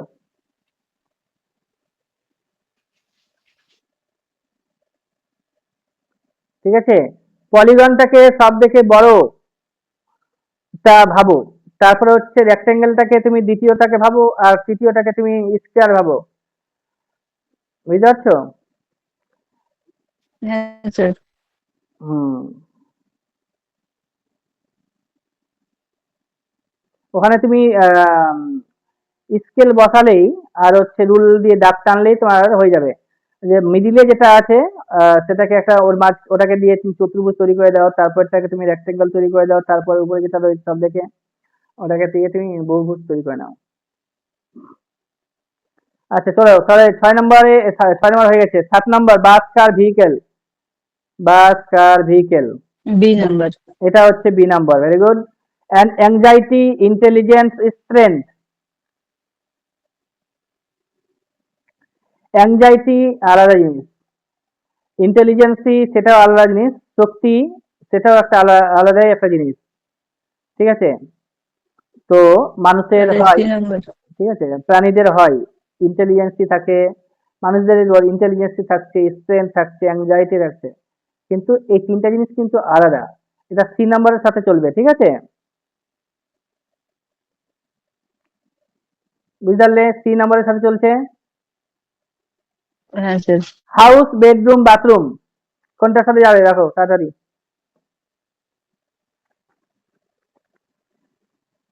হাউসের মধ্যেই থাকে, বেডরুম বাথরুম আলাদা হবে। B number. B number, very good. Mustard, barley, potato, mustard, barley, potato তিনটা তো আলাদা জিনিস। তাহলে ওটা মাস্টার্ড মানে সি সরষে বীজ, নাম্বার। আর হচ্ছে তোমার বার্লি, বার্লি বীজ, বার্লি একটা আলাদা জিনিস, আর পটেটো, পটেটো হচ্ছে আলাদা একটা। তাহলে ওটা কার সাথে গেল? আলাদা, তিনটে আলাদা, সি নম্বরের সাথে গেল। তারপর একটা সেম জিনিসই আছে, দেখে নাও। এখানে বেশ কিছু প্রাণী দেওয়া হয়েছে, স্যার বলো। বলছি কি, আমি একটু মানে বাচ্চাটা এখন কান্না করছে তো ঘুমানোর হ্যাঁ ঠিক আছে, জন্য। আচ্ছা ঠিক আছে, 10টা 10 বেজেও গেছে। আবার নেক্সট আমি তোমাদেরকে না আরো পাঠিয়ে দিচ্ছি এগুলো, হ্যাঁ, তোমরা সলভ করে করে রাখবে। এবং শুধুমাত্র সলভ করে রাখবে না, ওটাকে আমাকে দিয়ে দিবে, ঠিক আছে? অ্যান্সার গুলো আমি দেখে নেবো, আর বুঝে যাবো যে হ্যাঁ তুমি করে নিয়েছো, তাহলে তোমাকে আরো বেশি আমি পড়া দিয়ে দিবো, ঠিক আছে? অন্যান্য এখানে আমি একটা নতুন করে পেজ ছাড়লাম, এটাকে তোমরা করে দিয়ে পাঠিয়ে দিবে সকালের মধ্যে। আমি তোমাদেরকে আরেকটা পিডিএফ দিয়ে দিবো, 3 পেজের আছে এখানে। মোটামুটি কত প্রশ্ন আছে এখানে? 3টা পেজে 50খানা প্রশ্ন গেছে। এই 50খানা করে পাঠিয়ে দিবে, ঠিক আছে? হ্যাঁ স্যার। ঠিক আছে, ছুটি। 50খানা করে পাঠিয়ে দিবে। আর পিডিএফটা পড়বে হিস্ট্রির, দাঁড়িয়ে দাঁড়িয়ে পড়বে। আর এই 9 পাতার যে পিডিএফটা আছে সেটাকেও করে নেবে, মুখস্থ করবে। আর আর সামনের দিকে অনেক চাকরি হবে, সায়েন্সের পিডিএফটাও পড়িয়ে দিব তোমাদেরকে। সায়েন্স অনেক ভালো করে না, আমার বোনের কাছ থেকে বেশ কিছু তথ্য রেকর্ডিং করে তোমাদেরকে পড়াচ্ছিলাম না, ওই ধরনের রেকর্ডিং করে করে আমি আবার দিব সায়েন্সের উপরে। ঠিক আছে, ছুটি আজকে।